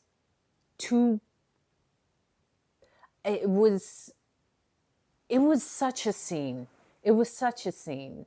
And then on top of that, the captain was saying, okay, well, we're still going to go, right? You don't want to cancel. And I was like, hey, wait a minute. Let's have a conversation because this is why I'm tough. You got to remind people we are not in the space, and I started this about knowing when to quit a job. This is not about the job right now, Captain. Someone just passed away in front of us. There was just a life that was lost. The delay is I'm not even thinking about a delay. I'm not thinking about canceling. However, I'm going to check in with everyone in my crew and ensure that they feel safe and they're in a secure place to travel back. If they're not, we're not going. We'll have to cancel. People's mental health is important. Well, I don't know. You should go talk to make sure go see, take a like a poll. So I did. I asked everyone, and it was kind of half and half. Half people were like, okay, I'm okay. And half people were like, no, I'm really shaken up. That's really traumatizing. Let me also add, he was too big for the bed and getting him off. It was such a scene. It was such a melancholy thing. And I remember going into the lab and talking to a friend of mine on the phone, like, I'm in that numb state because what I just experienced, but then I'm still like working and managing the crew, but like, whoa, that just happened. That really just happened. And there was some discrepancy with the people who felt uncomfortable with working back after the captain went and took his poll and said, hey, we don't have to delay the flight. We need to get everyone on. And I said, wait a minute. Let me go talk to everyone again. And the people that initially felt terrible and didn't want to fly back, they said, well, I think I could work through it. No. You've been convinced. You've been convinced. If you don't feel safe, if you don't feel well enough to do your job, someone just died. That is okay. And I will advocate for that. I will take that. I will sign whatever paper for the company. I will. If this flight has to be canceled, it'll be canceled. This is beyond the revenue at this point. And I don't mind, as the head flight attendant, to stand up. I'm the one. There's a reason why I can do that and someone can't. Amongst that, that's why not everyone is to be put in certain positions. Most people wouldn't be able to do that. I understand that. I can. I was built for it, especially now. That was purely my dad. I've seen my dad be in these situations. It's actually about staying cool, but not cool, but rational. Okay, take it one thing at a time. Yes, this did happen. What is next for the collective? Not even for me. What is next for my crew? How is everyone feeling? You just saw someone's life transition. We were just here. I was here. It was here at my feet. I know I'm unwell. Listen, I'll text my therapist now. I have the tools where I will feel safe to work back, and I will support anyone who does not.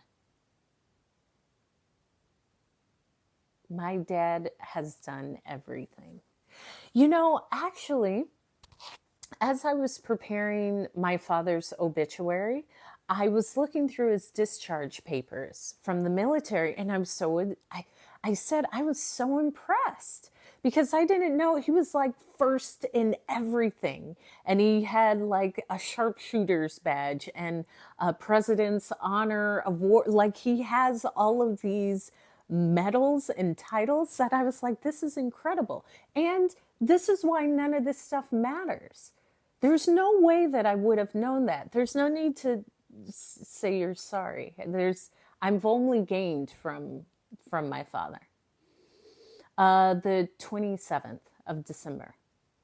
So I was like, wow, yeah, this is amazing. And it means nothing. The only reason why I know is because I stumbled upon these papers. But so often I find individuals define themselves off of these things.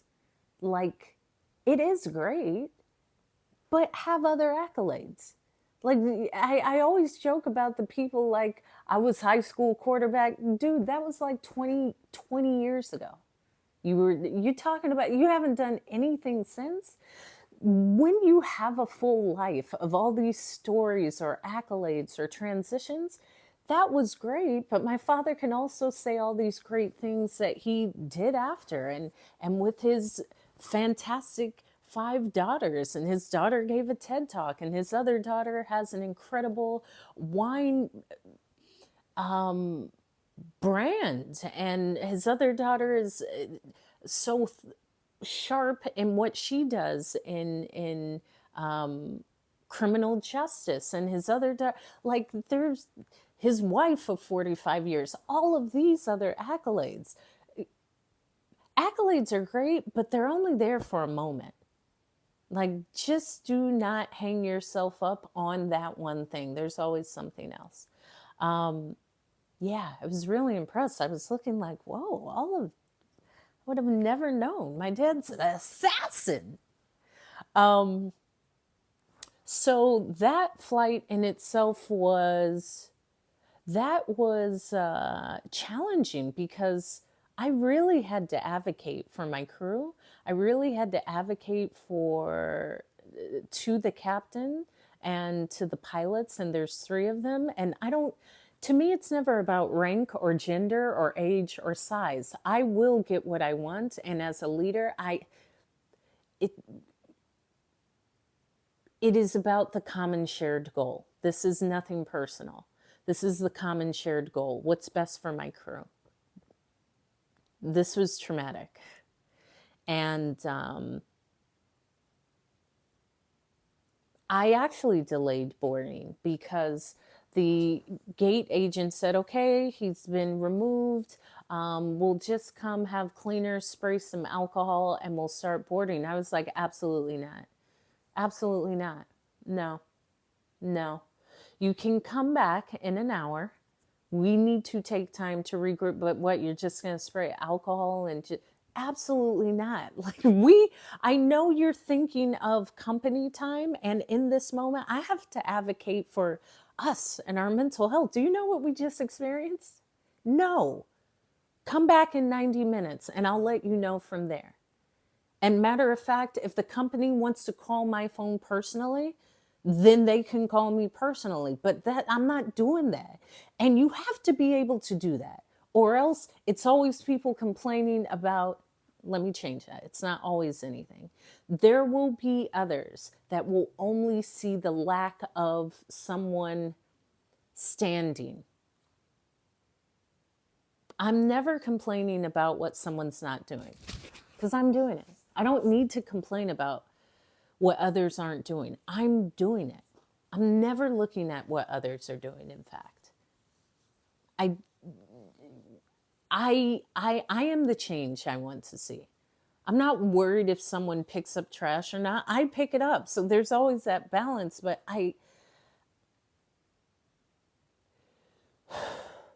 to be that ambitious, you gotta have a code. And also, as my father said, most people are wimps. Me too. And speaking is directly from my dad. All of these things I celebrate. Absolutely. When I was going through our photo books, I saw my dad in church doing a word, and he was preaching, and my niece was like, that's your exact body stance when you were on the TED stage. I said, whoa. It is. Like, I compared, it was really cool.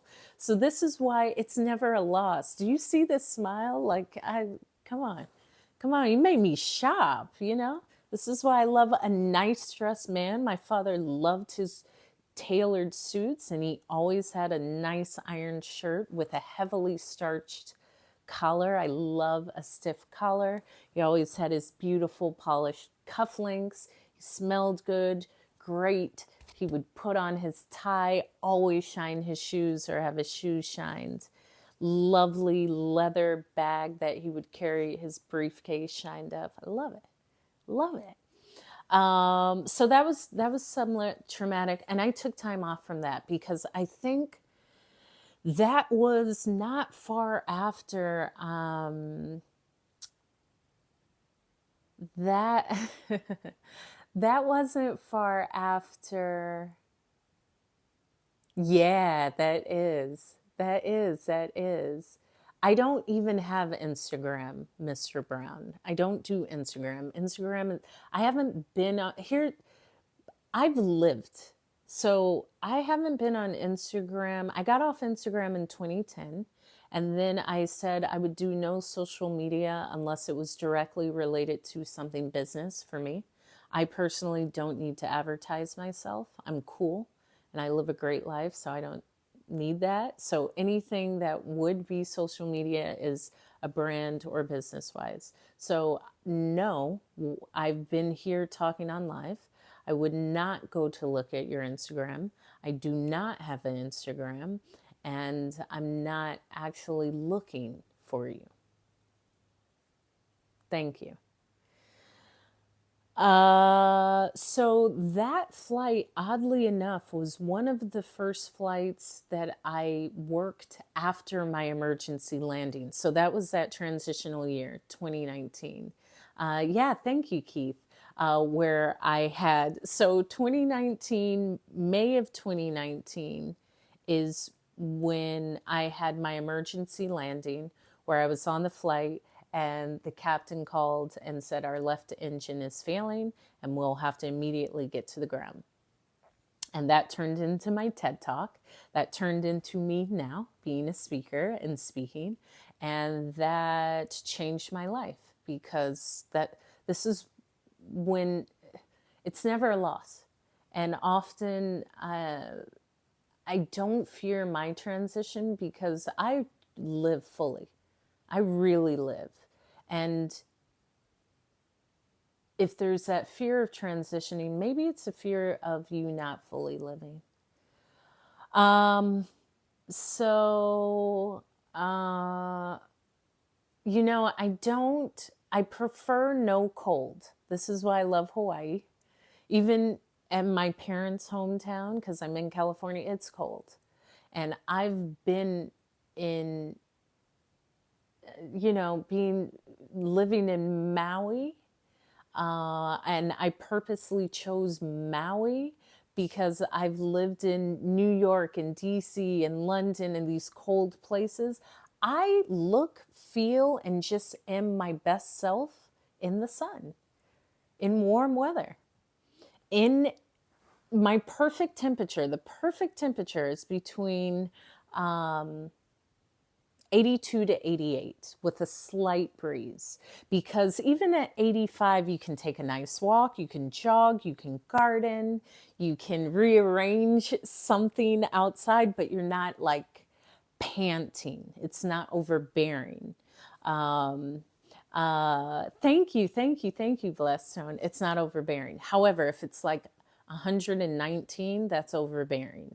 If it's even in the 90s, it's overbearing. 88 is chef's kiss. It's like the pristine temperature. And then I love just the ease of my vintage Levi's cutoffs and a bikini top or something. Like, I like that. I like just, I don't care to ever have a coat, and I have the best wardrobe than anyone would ever have, and I just gave it away. Like, I'm moving to Hawaii. I'm never going to need this cashmere coat. I will never wear the Chanel full length cashmere cape. I won't. Well, I didn't give that away because that was, this is one of my favorite things. I have a few favorite things, and it's this, thank you, Dane, for the follow. It's this Chanel forest green Angora cashmere like cape. And there was a few years where I would do a race. So I would usually do a half marathon and a marathon, just because then I'm constantly kind of training. But my first marathon, I didn't train. I'm just naturally a runner and I'm going to do it. Uh, but there were a few years, several years, where I just purposely always signed up for like a half marathon or a marathon just to consciously be running more. And it was my gift to myself. So after I complete any race, I gift myself with something. And because I don't like anything you can just go in a store and get, and I was in New York at the time. I was living in New York at the time. I was going to pick up my niece, who was, yeah, thank you, Paper Chaser. I just saw all of your TikToks that you sent. My niece was being watched by this lovely woman who was Dominican. And this woman, at the time, she was like in her 60s or 70s. But earlier in her life, she had quite a life in New York. And she had dated the pitcher to the Yankees. And he took her shopping at Bergdorf Goodman. And she had this fabulous wardrobe. And I love a vintage fur. I'm all about like, I show up for life and I love a great overcoat, but you have to have several. I used to have a closet just for like jackets and blazers, then full length coats, then like I've had a lot of clothes. So I went to pick up my niece and she had said, Hope, Hope, Hope, Esperanza, Esperanza, Esperanza, viene aquí. And she knows I dress very regally. There was a time I would wear like vintage skirt suits. I love a skirt suit. There's something so powerful, even about a suit, how people speak to you. And she said, I want you to see these clothes. Well, I handled them well. I went into this closet and it was beautiful. She had this beautiful white fur, but I had so many furs, and furs are great. I love a fur. I don't like traveling with a fur because it's terrible. You shed like a dog, but it's worth it. But then I saw this Chanel cape and I was like, oh my gosh, it was still in the plastic. It had the tag on it. She'd like never worn it. And the pitcher from the Yankees back in the 70s had bought it for her, but she hadn't worn it in years. And I was like, oh, can I have this? Can I have this? She was like, of course, yes, yes. I said, okay, this is my gift to myself. And that was actually the last race I did. It was entirely too cold. That was, I ran the New York City half marathon and it was so cold, it was disgusting. It was disgusting. That was the last race I said, I'm not doing this again.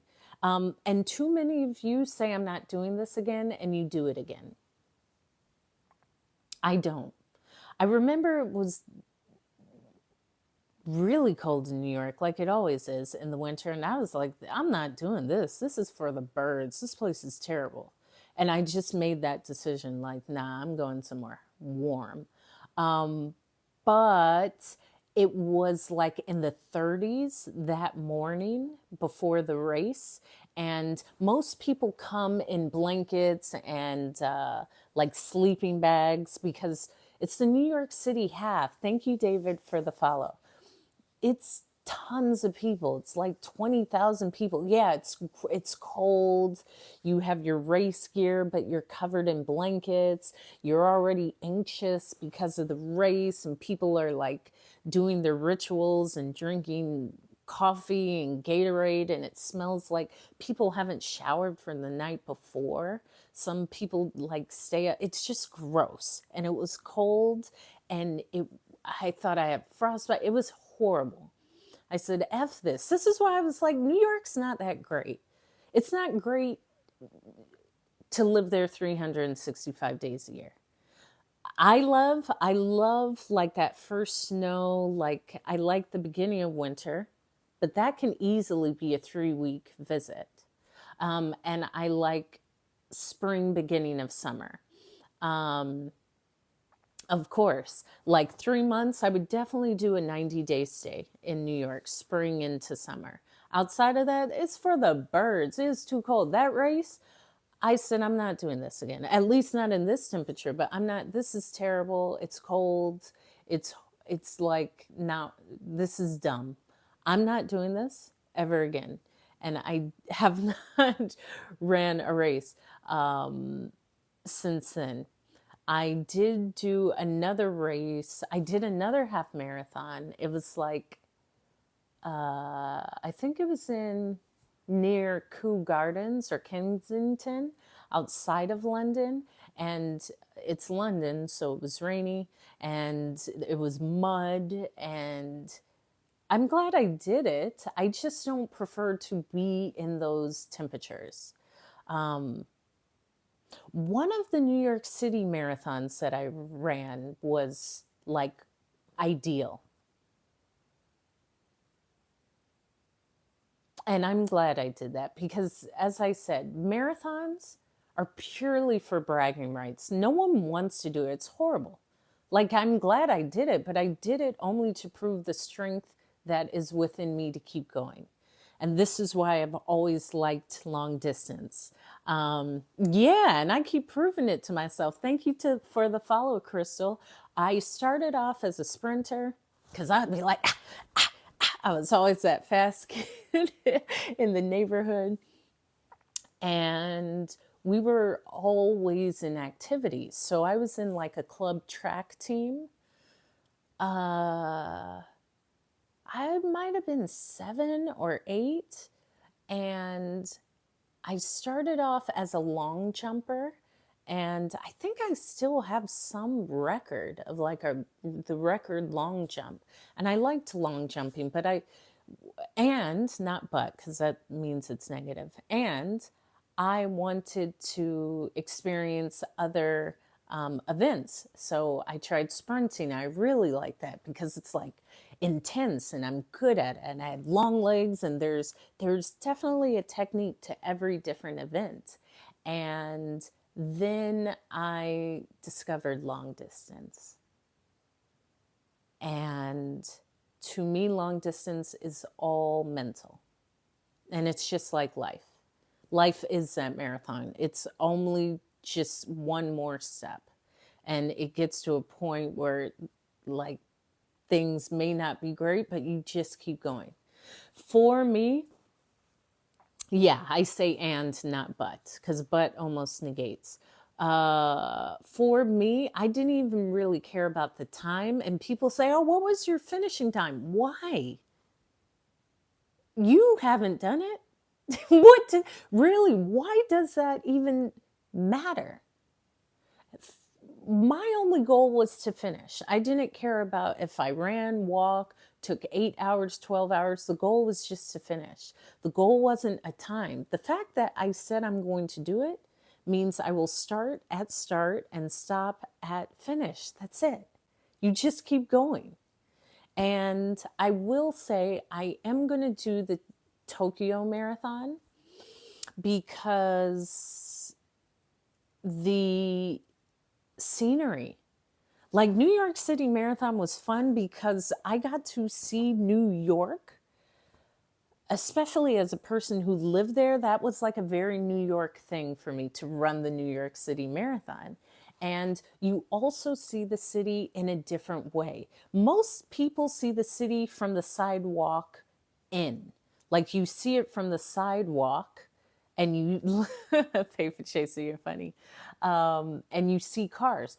You're in the middle of the street, so you're looking out. You're actually looking at the buildings. It's a completely different vantage point. And I love the city for that because it is unique in its build and the different boroughs and running across the Verrazano. That is, like, to me, one of the most New York things you could do. And that's why I said I have to do this. Like, I actually have a list These bucket lists, oh yeah, I've done that. Okay, I've done that. Like I'm actively doing that. So there is no, life is fun. Even when it may be perceived as difficult, it's a transition. There's something I'm learning in that moment. That's usually the most uncomfortable.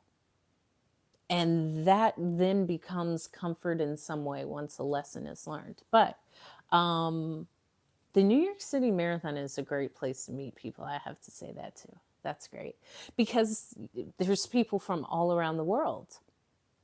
And there's like an 88-year-old running the marathon. You see everything. It's such an inspiring thing to run a marathon. And I challenge anyone to do it because what you feel about yourself after you've done it is like, whoa, look at what I've done. But also you see others who are running for charities or running because they promised their mother and their mother's no longer there, or the professional, well, you won't see the professional runners because they do the marathon. They run it in like 2 hours and 30 minutes. No, then the fast people come in at like 4 hours and 30 minutes. Most people do it in like 6 or 8 hours. I don't know. I just am glad I did it. I'm really glad I did it.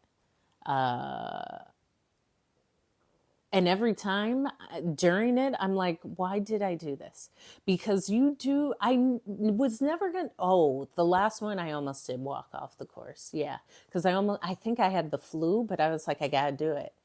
I got to do it. I wasn't feeling good, but I was like, Hope, you think you're a badass? Then you got to go do it. What are you going to tell people? Oh, I didn't do it because I had the flu? No.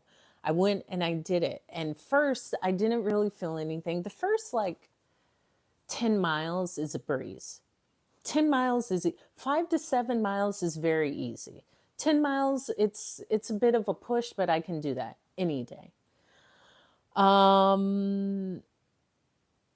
That's why a half marathon was not a challenge, because it's 13 miles. That just means I have to push myself past something that's doable for me. It'll be uncomfortable, but it's not out of reach. 13 miles. 26 miles, knowing it's dumb. Like I can say that after doing it. It is amazing because the first few miles, like, oh, I'm feeling good. My time's good. People are out. Yeah, they're cheering you on. They give you bananas. There's beer. You run across the Verrazano, which is amazing, seeing the New York City skyline, and it's just the fact that you're seeing it on foot with these chosen people. Chosen, by the way, we're here at this event. We're the only ones that get to see this from this perspective, because there's no cars. There's always cars on a bridge. It's so cool. And running across that, I actually power walk because I breathe deep and I just look at everything. I really, during my marathons, have used it as a tour of New York. Like now, especially the second time I did the New York City Marathon, I really did more walking because it was just amazing. Like this, wow, that's beautiful. And then you go into Brooklyn, and Brooklyn's always hype. I love that first entrance into Brooklyn doing the New York City Marathon because New York just shows out, period. New York shows out for the New York City Marathon, and every borough shows out in its own way. So when I say I don't love New York, I have beautiful memories. I do love my aspects. I just don't want to live there for an entire 365 days. Absolutely not. So Brooklyn, and they have music and there's signs. The signs are so encouraging because it's New York. So you see people that write really creative signs like Kanye said, Jesus walks, but keep on running or something. I don't know. You would see people dressed up. You would see people playing music, bands, smoking joints. I mean, it was really cool. And then the scenery changes. And then you go into, I think you go into Queens. And then you go up and you almost go up into the Bronx and you come down like through Harlem and you come through Central Park and you come through, like it's beautiful. It's amazing. And there was a point where I said, I will just hop on the bus because they have buses around where people get hurt. Like you see people peeing on themselves. People start crying and they break down. People break bones. It is a thing. And it's also so enjoyable because New York does show out. So that energy, the scenery, the signs, the magnitude of New York is what aids in you continuing. And that's probably the same for the city. It's just not that great of a city to me. It just isn't. Thank you for the heart, me, Decade 7. So I did that twice. And I also like that I did it twice because I would hear people like, oh, well, I've done it several times. And every time I felt this, I'm like, yeah, I want that in my life experience. I want to do it more than once because that's already a feat, doing it once. Doing it twice, that's memorable. So, and I did the New York City half marathon twice. I did both of them twice. I would have continued it, but after that last one, when it was cold, no. No, no, no, no, no. No, I got it in me. I know I'm tough. I don't need to do that. So I love that. I love trail running. And another time, here you go, Paper Chaser. I remember in Maui, my favorite trail is the Wahe'e Ridge Trail. So every Sunday I would go on this trail and I would call it my church because nature is my church. And so I'm always I'm often in nature. However, every Sunday I'm in nature. And it's uphill. However, the scenery changes. So every time you turn around, the scenery changes. You'll be looking at an ocean view and a green prairie with cows, and then you'll walk 500 feet and you'll actually be in pine-like setting, and then it keeps changing. However, after hiking it, I said, I got to challenge myself because I've done it and I do it every Sunday and it's challenging. I'm going to run it. So I started running it, and it's a pretty steep incline. This hike usually takes people, I would say maybe 3 hours, 3 or 4 hours round trip, because it's an intense uphill. And it's only, I believe it's only 2 miles, like 2 miles up, 2 miles back. It's, let's say 3-4 hours for the average person round trip hiking it. I would run it in an hour. So that was like, this is amazing. Okay, boom. The thing is, when I would be doing the trail running uphill, you're at such an incline that once you reach the peak, which is beautiful because you're like in the clouds, you see the mist and the rainforest, and it is such a pristine, beautiful view. I'm not really running down. I'm actually slowing myself down because I'm at a decline. So I actually found it a benefit to just slow myself down. I don't have to walk down. I can actually just run, but I'm not really running. I'm just slowing myself down. And it's such a great feeling. After that incline, that run up the mountain, I have all of these endorphins where I'm like, I'm so happy. And I just run down the hill. So I did that several times. I would do that every Sunday, and it's like my thing. So much so that I would see the same people, and I would go and like inspire people, like, keep going. And me, when I would be walking up, people would come down on their way down and say, "You're not too far." And I'm like, "I know, I do this every Sunday." Every Sunday, what? It's That's fun. That is a challenge. But I had bought some new like trail shoes, and I have to design my own because they're all really ugly. And these specifically dug into the back of my foot. And so I'm running and I look down and I'm like bleeding, and it's rubbed away all the skin from the back of my heel. And it was quite painful. And I was like, I am halfway. You can turn around, Hope, or you can go up. And I was like, F this. I just took the flap, I took the shoe off, I took the sock off like it was a flip flop. So my heel wasn't in the shoe, and I continued up. I said, I gotta finish. And I have to do that because that's my expectancy of myself. I don't expect that out of someone, but maybe someone would do that too. I don't know. You just have to prove your badassness to yourself. Start doing hard stuff. Like when people say, "Oh, that's hard," that's the point. What is the opposite? That is hard. That is correct for you. So what is the opposite? The opposite is for you not to do it. That's just what you've been doing. If you just ask yourself, what is the opposite?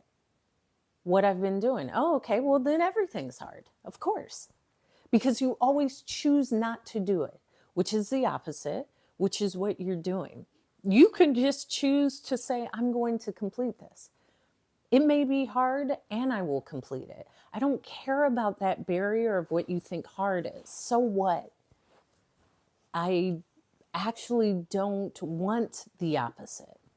I want to know what's on the opposite of hard. I want to know what's on the opposite of the accomplishment. I want to know what's on the opposite of what's once I have it. Maybe I won't even see it the same way. Maybe I will be like, okay, yeah, that didn't mean as much to me as I thought it would. Maybe momentarily it did, but now I want something more, or I want something meaningful, or the challenge. I'm glad for how I grew from the challenge. And I feel that's why doing hard things are great, because it's often not the hard thing. It's actually enduring and growing and being that strong thing that you need to get past hard. You just do it.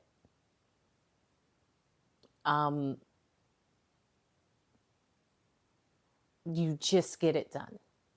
That's it. I don't care if it's hard. I'm not focused on what I have to do. I'm focused on the end. That is the difference. You are seeing obstacles that are actually invisible. It doesn't matter what's there. Complete it. That's it. Well, I can't. How do you know? Have you tried? Well, I don't know how. Well, then just do something. You can do a jumping jack. I don't know. But not doing anything is a choice. That's not an action. That is a reaction, and you are stagnant. I don't care what's in between me and the finish and the goal. It's like the marathon. Oh, well, I couldn't run 26 miles. How do you know? What is the difference between me and you? The only difference is I just say I can do it. I never ran a marathon. I hadn't been racing. I still would run easily 5 miles a day, sometimes 7, but I signed up for the marathon and ran it weeks later, less than 3 weeks. I think it was 2 weeks. I just said, I'm going to do it. There is no but. No, I'm going. And this is for me. This isn't for anyone else. I'm proving it to me. No one really knew. I don't really, my family members and maybe a few friends, but it wasn't that everyone needed to know I was running the marathon. So what? I know. Whether you know or not doesn't matter. I had the experience and I will complete it. I choose to just say I can do it. And I do it. What comes in between me and that 26.2 mile is just what is a part of it. As my father said, most people are wimps. Because I know I can do more, I automatically believe that I can have more and that I'll win, because most people don't want to stretch past their discomfort, even if it would benefit them. Meaning, this relationship no longer benefits me, but I'm afraid of what it may mean when I tell the person. I'm afraid of how they will feel, so I won't say anything. Yeah, in that regard, the difficulty of saying those words is far more beneficial than the ease of not saying the words. And I remember I was with someone and I was like, wait a minute. I keep thinking I don't want to, my dad's a real one. I don't want to break up with this person. He's going to be broken and torn apart. And then I really said, wait a minute, Hope, hey, you keep saying how you don't want this person to be hurt, but you're hurt and you are only hurting yourself, because all you have to do is share your truth. And then that discomfort leaves. That's it. But you refuse to say it, so who is that benefiting? You don't know how that other person will take it. In fact, it's your truth, it's the honesty. So it may temporarily feel uncomfortable. However, that will fade and you will feel better. That's it. That's it.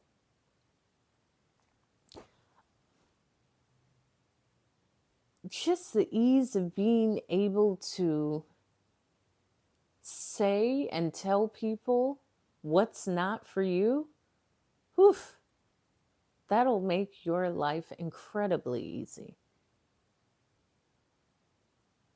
To let people know where you do and don't stand. Or not. At this point, man, I don't need to, I just look at people like, how does this benefit me? It doesn't. Okay. I don't need to address it. Or if I do, I address it and let it go. I don't hold on to anything. I have to speak. I have to feel. I have to release. I have to be light. I don't carry a bunch of stuff. If you did something an hour ago, I forgot it, let alone a day ago, a year ago, 10 years.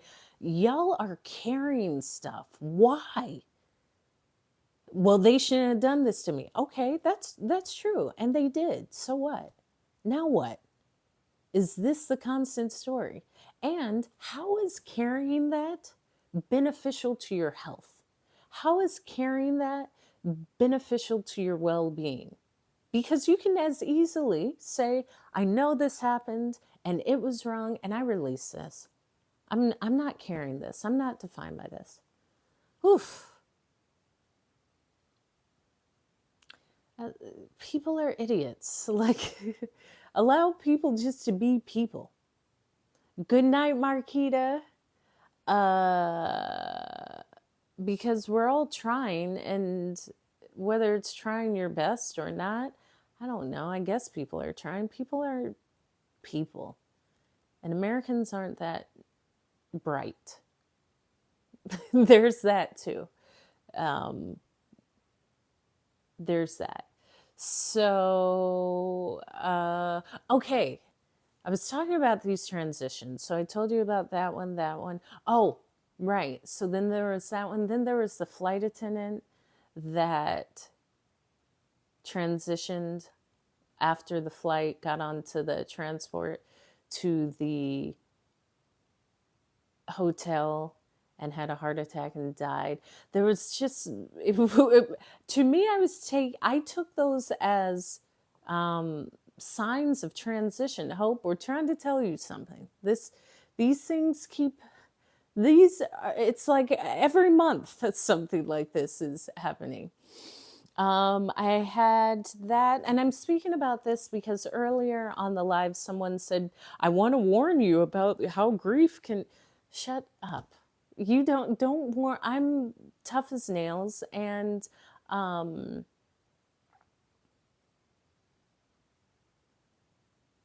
the English language, especially American spoken English, makes no sense. So I don't know, and there's no formality about it.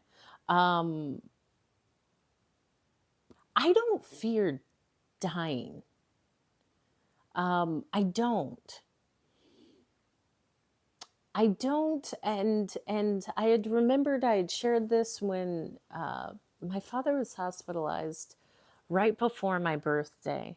And there was a time, just like when I had my emergency landing and I had the acceptance that I could die within the next 45 minutes if this plane goes down, and accepted it, and then went back into normal mode and what I had to do. I came to a space where I was observing my father. He's 76. He is in the hospital. His systems at times are lessening. The reality is, my father will die. That is the reality. And I accept that. And I'm okay with that. And I see the beauty in that, and the beauty of being the child who gets to witness that and be a part of that and still share love and all of that. And I accepted that.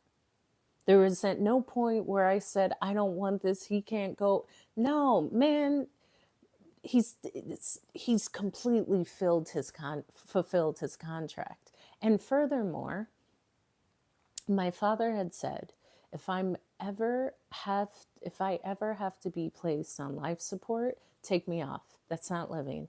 If I cannot breathe on my own without the aid of life support, I don't want to be on it. He told that to us all. We all knew it. We all actually discussed it when he went into the hospital. And I have to commend my family, because we've really been a great team of support and service and aid and help and work, because I have 4 sisters and we've all kind of came home and helped in every way, and people have answered phones and emails and arrangements. So that's where I see the beauty of life. The reason why I'm safe with the transition is, look what he created. Children who want to come. First of all, let's start that. But there's so many people that would say, good riddance, I don't want to see that man. No. Not only people that want to come, they're in positions to come. And in positions to have that acumen to make decisions and support you and all of these things. So this is how I see this. It's not a loss. It's actually the testament of what he built. There was a time where my father had an insurance agency. I worked in my dad's office, and he would say, especially in the US, he was always against the multi-payer system, which we have here. He would always speak about a single payer system, which is somewhere like the NHS in the UK or every other country other than the US that has a standardized healthcare system. And he would say, in the US, people pass away and because they have to have a car wash. And something as simple as insurance, this small payment can prevent that, because the easiest thing you can do is do this so they don't have to do anything. And I made a joke on my last live where I said, and I've never had a man talk about 50-50. Do you hear my dad? No one like that has ever approached me and wouldn't. I think they would be repelled by me. But I jokingly said, my father wouldn't even allow us to pay for his homegoing services, his funeral. Why would I pay for a dinner? Like, that doesn't even make sense.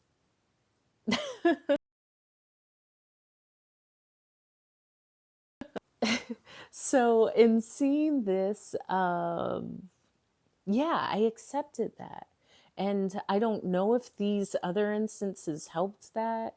Um, the day I moved to Maui in 2020, I had a close friend. He had been a boyfriend, but we went to school from like 12 to, I don't know, 20, seventh grade to like a little of college. And we were friends, and then he was just the best boyfriend. And he had transitioned the day I moved. He was already in ICU, and he had uh, died from an overdose. And it was difficult. And we hadn't even been in contact, but it was really, that was where I really sat with grief and mourning, because I was in Hawaii. I had just moved to Hawaii. Um, I didn't know anyone, so I had a lot of time with myself, and I couldn't really run. So it was good to be able to sit with that discomfort, and that's where I truly understood the power of grief and its transformative power, and how it is a teacher that we often push away. We And there's beauty in it. And there's beauty in the reverence of life, in both of that person and yours. Um, I don't fear anything. I definitely don't fear transitioning. I don't fear the transition of anyone around me, because I intentionally act if, as if that's it, because that is really it. That's what I learned within that. And I had a lovely cat named Seki, short for, her name was Sekhmet. And I loved her because I had pets. My boyfriend at the time when I was in London had got cats kind of for me, but I wasn't tending to them because I was flying. I'd never really had a pet because I was always traveling. So when I retired in 2020 and I had first moved to Hawaii, I got a cat. She came to me at the shelter, the Humane Society, and I named her Sekhmet, who is the Egyptian goddess of like change. And that's what she was for me, because she was my first pet and she was great. She loved water. Like, she would come and sit outside the shower and protect me. She would watch over me. She would get in the car and ride with me like she was the coolest cat. When I would wash the car, she would get under the car. She liked water. And she liked to go out at night, and I would let her in the morning. And I let her out.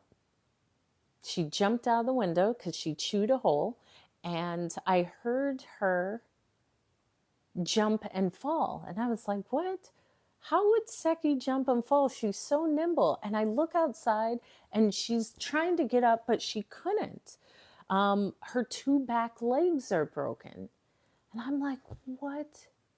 Oh my gosh. And so I rush to get a blanket. I pick up the cat. Her two legs are broken. And I'm on the phone with someone like, my cat's legs are broken. I'm so sad. I don't see any puncture marks, but she can't walk. And so he says, take her to the vet. And she would sleep under the bed. And so she scoot to her like safe spot underneath the bed. And I had to lift up the mattress and get her.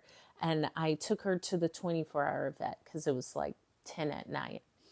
I dropped her off and they said, okay, so since it's a late night fee, there's an additional $500 charge. I was like, all right, that's fine. Okay, drop her off. We'll give you a call in an hour. So I just had her a year. The vet called me and said, Hope, it appears that she might have had an attack by like a dog or an animal, and her two back legs are broken. So she will either need surgery or she will have to have her legs amputated. We're going to do an MRI and we'll let you know. I said, okay. So I hung up, and then I just had that feeling because I'm intuitive, I'm in touch, and I felt it. I was like, no, yeah, no.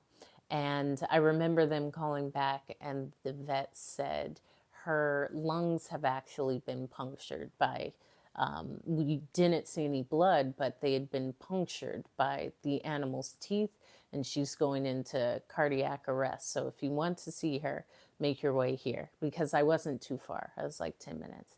So I rushed and I saw just as she went, and that was heartbreaking. That was heartbreaking for my little cat, because it was like, what? Sometimes it's, they'll have like an illness, because I had a cat who had leukemia, and we had to, Mutombo no, it was IKEA. I have all types of names for the cats. IKEA had to, went down because she had leukemia. But this cat, it was like, oh, I had a great time. I went out to dinner. I saw my cat. We talked. She went out. She came. She hit the window, fell. I took her, and it was sad. And in that, it reminded me that the time you have with everything is that's it. That's it. So act as if, because there will be time when it will. And it's all about the memory. And that was tough because, like, well, first of all, they said, well, if we do the surgery, then it's going to be 1,300 and something. I said, okay, all right, sure. And then she passed, and I was like, well, y'all didn't do the surgery, so you didn't save her life. Do I still have to pay $1,300? Like, wait a minute, what am I paying for? What am I paying for? Your service? What service? That was heartbreaking. And again, the beauty of being with oneself is being able to sit with those feelings. And I have a lot of tools. I know myself because I've only been with myself. When I left here at 22, being a flight attendant, it was me. Like, even if I had a boyfriend, it was me making the decisions. It was me getting my place to stay and learning new languages. Like, it was me. I trust me. I've taken the chances. And also, that discomfort, there's something to learn from it, especially within grief and loss, because it's a part of it, and it's the reflection of love. Loss, the discomfort is only the reflection of love. If you don't love it, you won't care. And I know that too. I've also seen the example of those who have transitioned and they weren't. People didn't care. People did say good riddance. And I know why. Like, it's a great thing that people get sad, but some of y'all, no one's going to be sad. Some of y'all, people are hoping that this will be your year, that you go out. Because some of you are real scoundrels. I've also lived there's some scoundrels and scallywags, and some of you are here right now. And some of you are aware, and some of you aren't. But there's scoundrels and scallywags. It's just a part of it.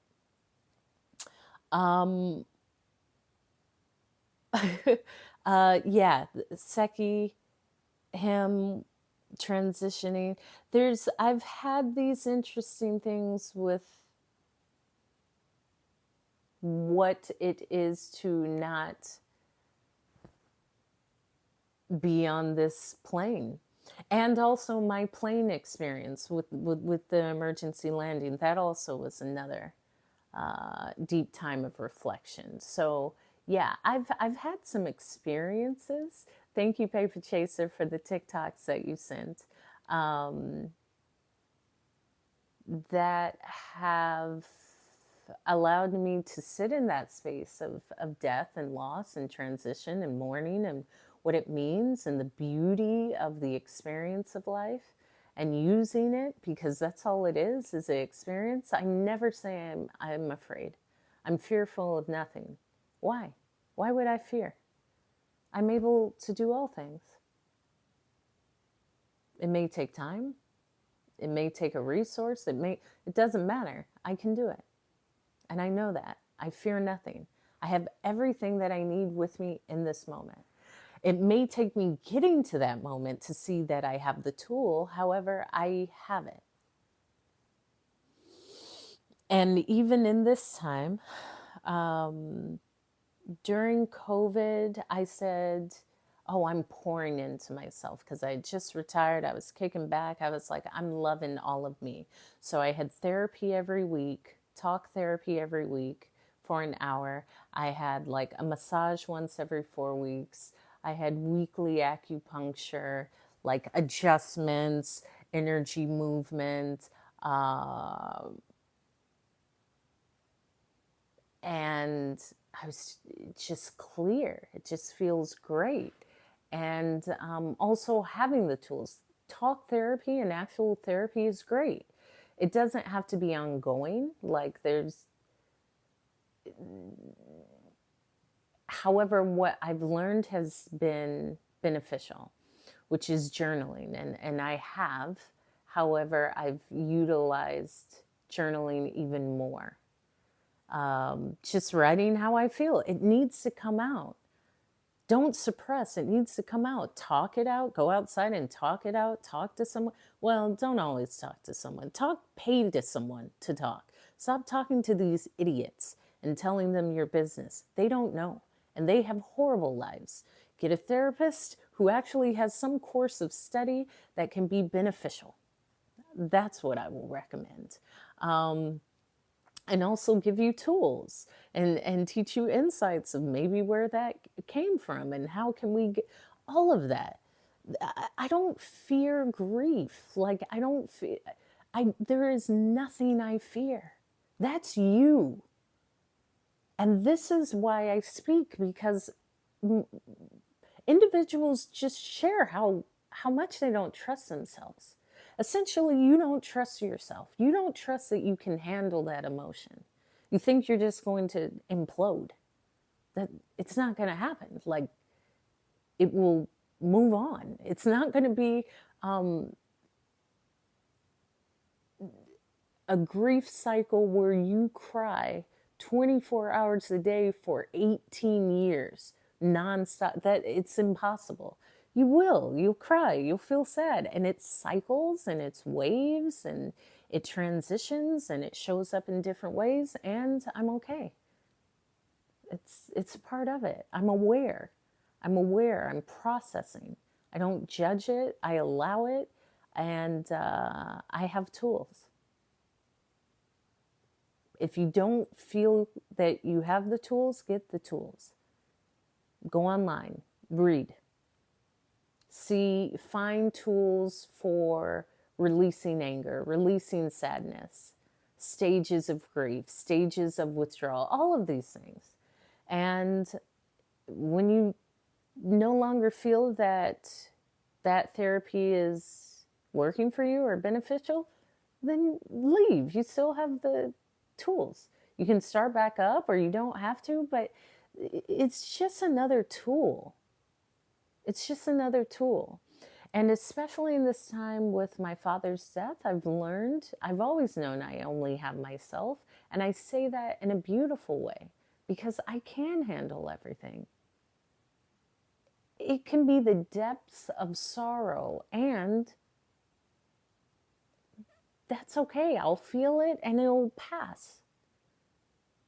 And it's the beauty of the reflection of him. I really believe I saw a creator say, the point of a parent is to raise you, not to need them. And I don't. Because of what they've taught me and just the basics of making a decision, trusting yourself, having confidence. Like, forget all the rest. You really need to be confident in your decision making in life. That's it. And I remember on my birthday, the neighbor said, happy birthday, and you guys are good. Hope you make great decisions. You've made a lot of great decisions. You're doing really well. And I said, that's a great compliment. Yeah, because it's all life is a series of decisions. And if you don't trust your decisions, then you're constantly going to be in a state of distrust, discomfort, and worry. No, I don't worry about nothing. I got it. And at times it takes going through these incredibly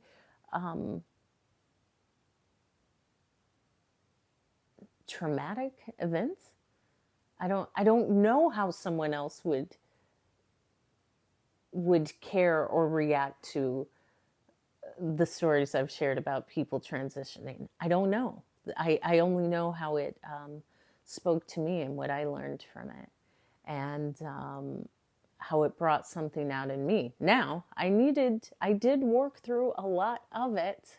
I had to do a lot of work with a professional, because I didn't even know it was still there. There was remnants from that first transition on the plane. And when I had the emergency landing, I had severe post-traumatic stress disorder from the plane going down. And I took 90 days off and therapy and journaling, because I was like, this is my lifestyle. This is my career. But I don't want to be on a plane. After that, I had to do the work, and there was therapy, and there was a lot of discomfort and questioning life, and it's all of that. And it goes on. As my dad would say, it changes. Life goes on. So the point is to grow through it, not go through it. I'm growing through it. I face it head on, and I'm tough, okay? So this has been great. I love these because when I always upload all of my lives onto my YouTube, which is Hope is Speaking. So go subscribe to my YouTube. I upload daily, and I upload other content. Yeah, I just uploaded a video about how to change in 2024. And I don't sugarcoat it. You just got to do these 5 things that can help you change in 2024. And I'm editing and will post a video of the 5 things I've learned in grieving, and including the tools that I'm using. I'm editing that video now. So subscribe to my YouTube, follow me. What's up, Nisha the Nurse? Subscribe to me here. All of my lives I post onto my YouTube. You can go to my daily TikTok lives, and all of my lives I upload to YouTube, and there's a bunch of them. There's probably 130 of them. Why? Paper chaser, then go. And why should I not go? I have to rest at some point. I believe I've said, what else is there to say? I guess Look at me questioning that. No, I want to go. I want to go. Let me see how long. And my phone's at 12%. My phone's at 12%. I'll talk a little bit more, but my phone is low. And soon I will need my rest. Thank you, Decade 7. Thank you, thank you, thank you. So, yeah, I was saying that because I enjoy this and I enjoy the content that I post on YouTube, and I'm excited for you to subscribe and watch and comment and learn, and I'm getting better. And oh yeah, that's what I'm doing. Okay, so I will.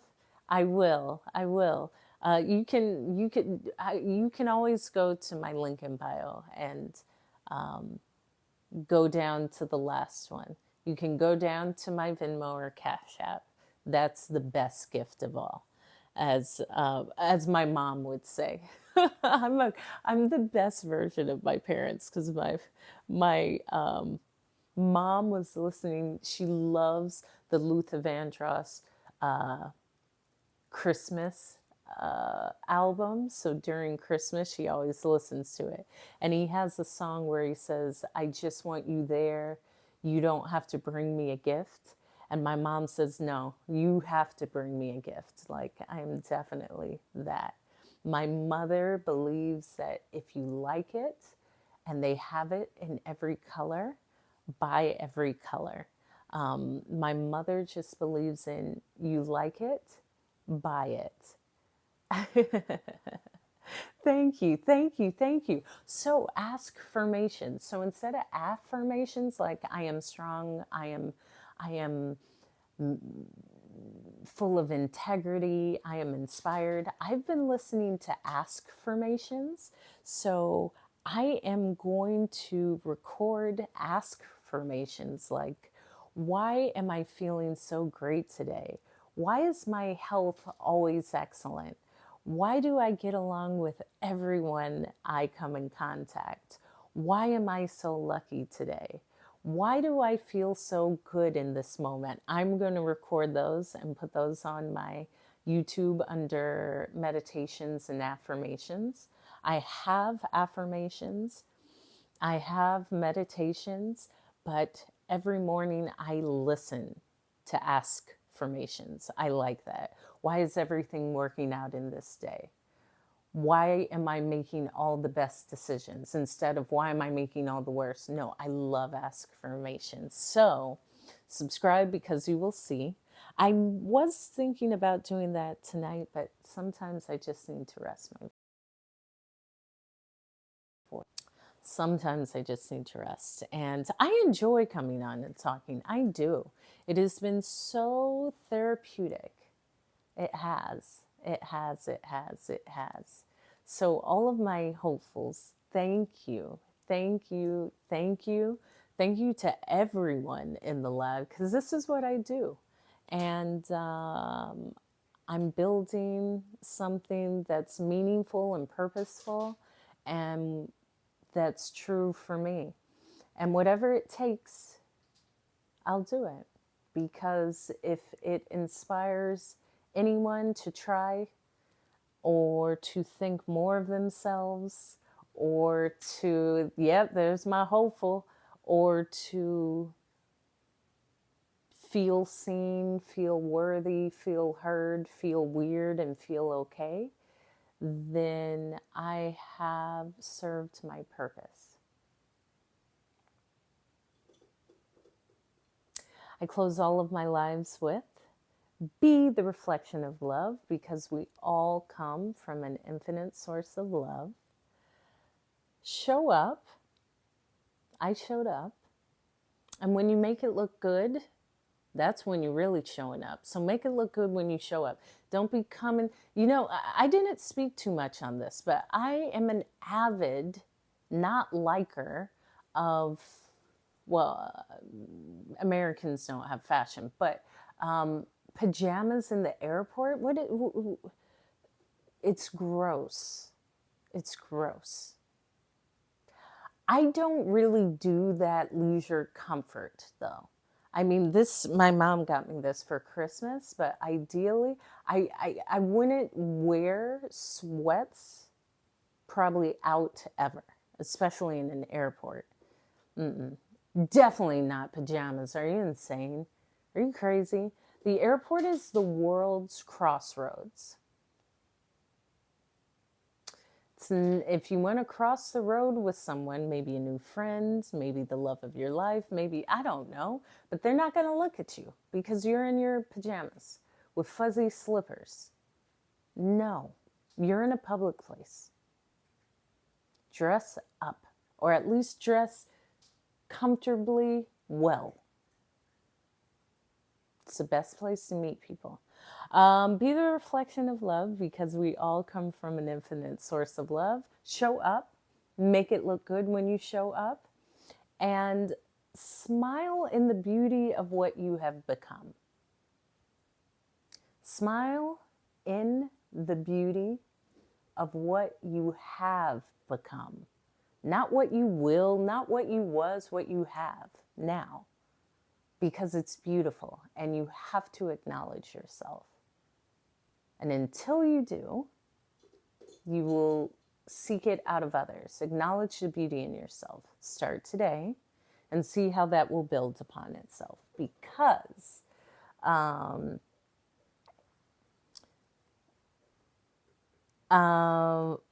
who's awesome too? How do you don't know? I don't understand, Paper Chaser. I don't understand. You don't know love? I don't understand. However, you will clarify. Move those fingers on the screen. Yeah. Smile for who you have became. Oh, yeah. Yeah. I actually have 4. There's a bunch of us, and we're all great. So, rest. Follow me. Subscribe to me on YouTube. I come on every day. This weekend is a toss-up. However, I'm feeling that I will this weekend because I didn't this week. So I will be on. I just come on when I feel inspired. And if you miss it, I upload it onto my YouTube within 24 hours. So you will always find me at Hope is Speaking on YouTube or here. Come, be inspired, look good, learn something, and be amazed. And just know, I know how charming I am. I do. When I say I'll charm the pants off of you, I know. However, my link in bio, go to link in bio and just YouTube. So my link in bio has my TED Talk. Go up to the top of my page on TikTok and click. There's a link. It has my TED Talk. It has my YouTube. It has me. Yeah. Thank you, Paper Chaser. And I know how charming I am. I mean it when I say I can charm the pants off of you. That's why. But most people aren't that charming, so it doesn't really work. They'll think they are, but they're not. I appreciate the likes, got us up to 20,000. And until then, be inspired. Be hopeful. Be hopeful. Bye-bye.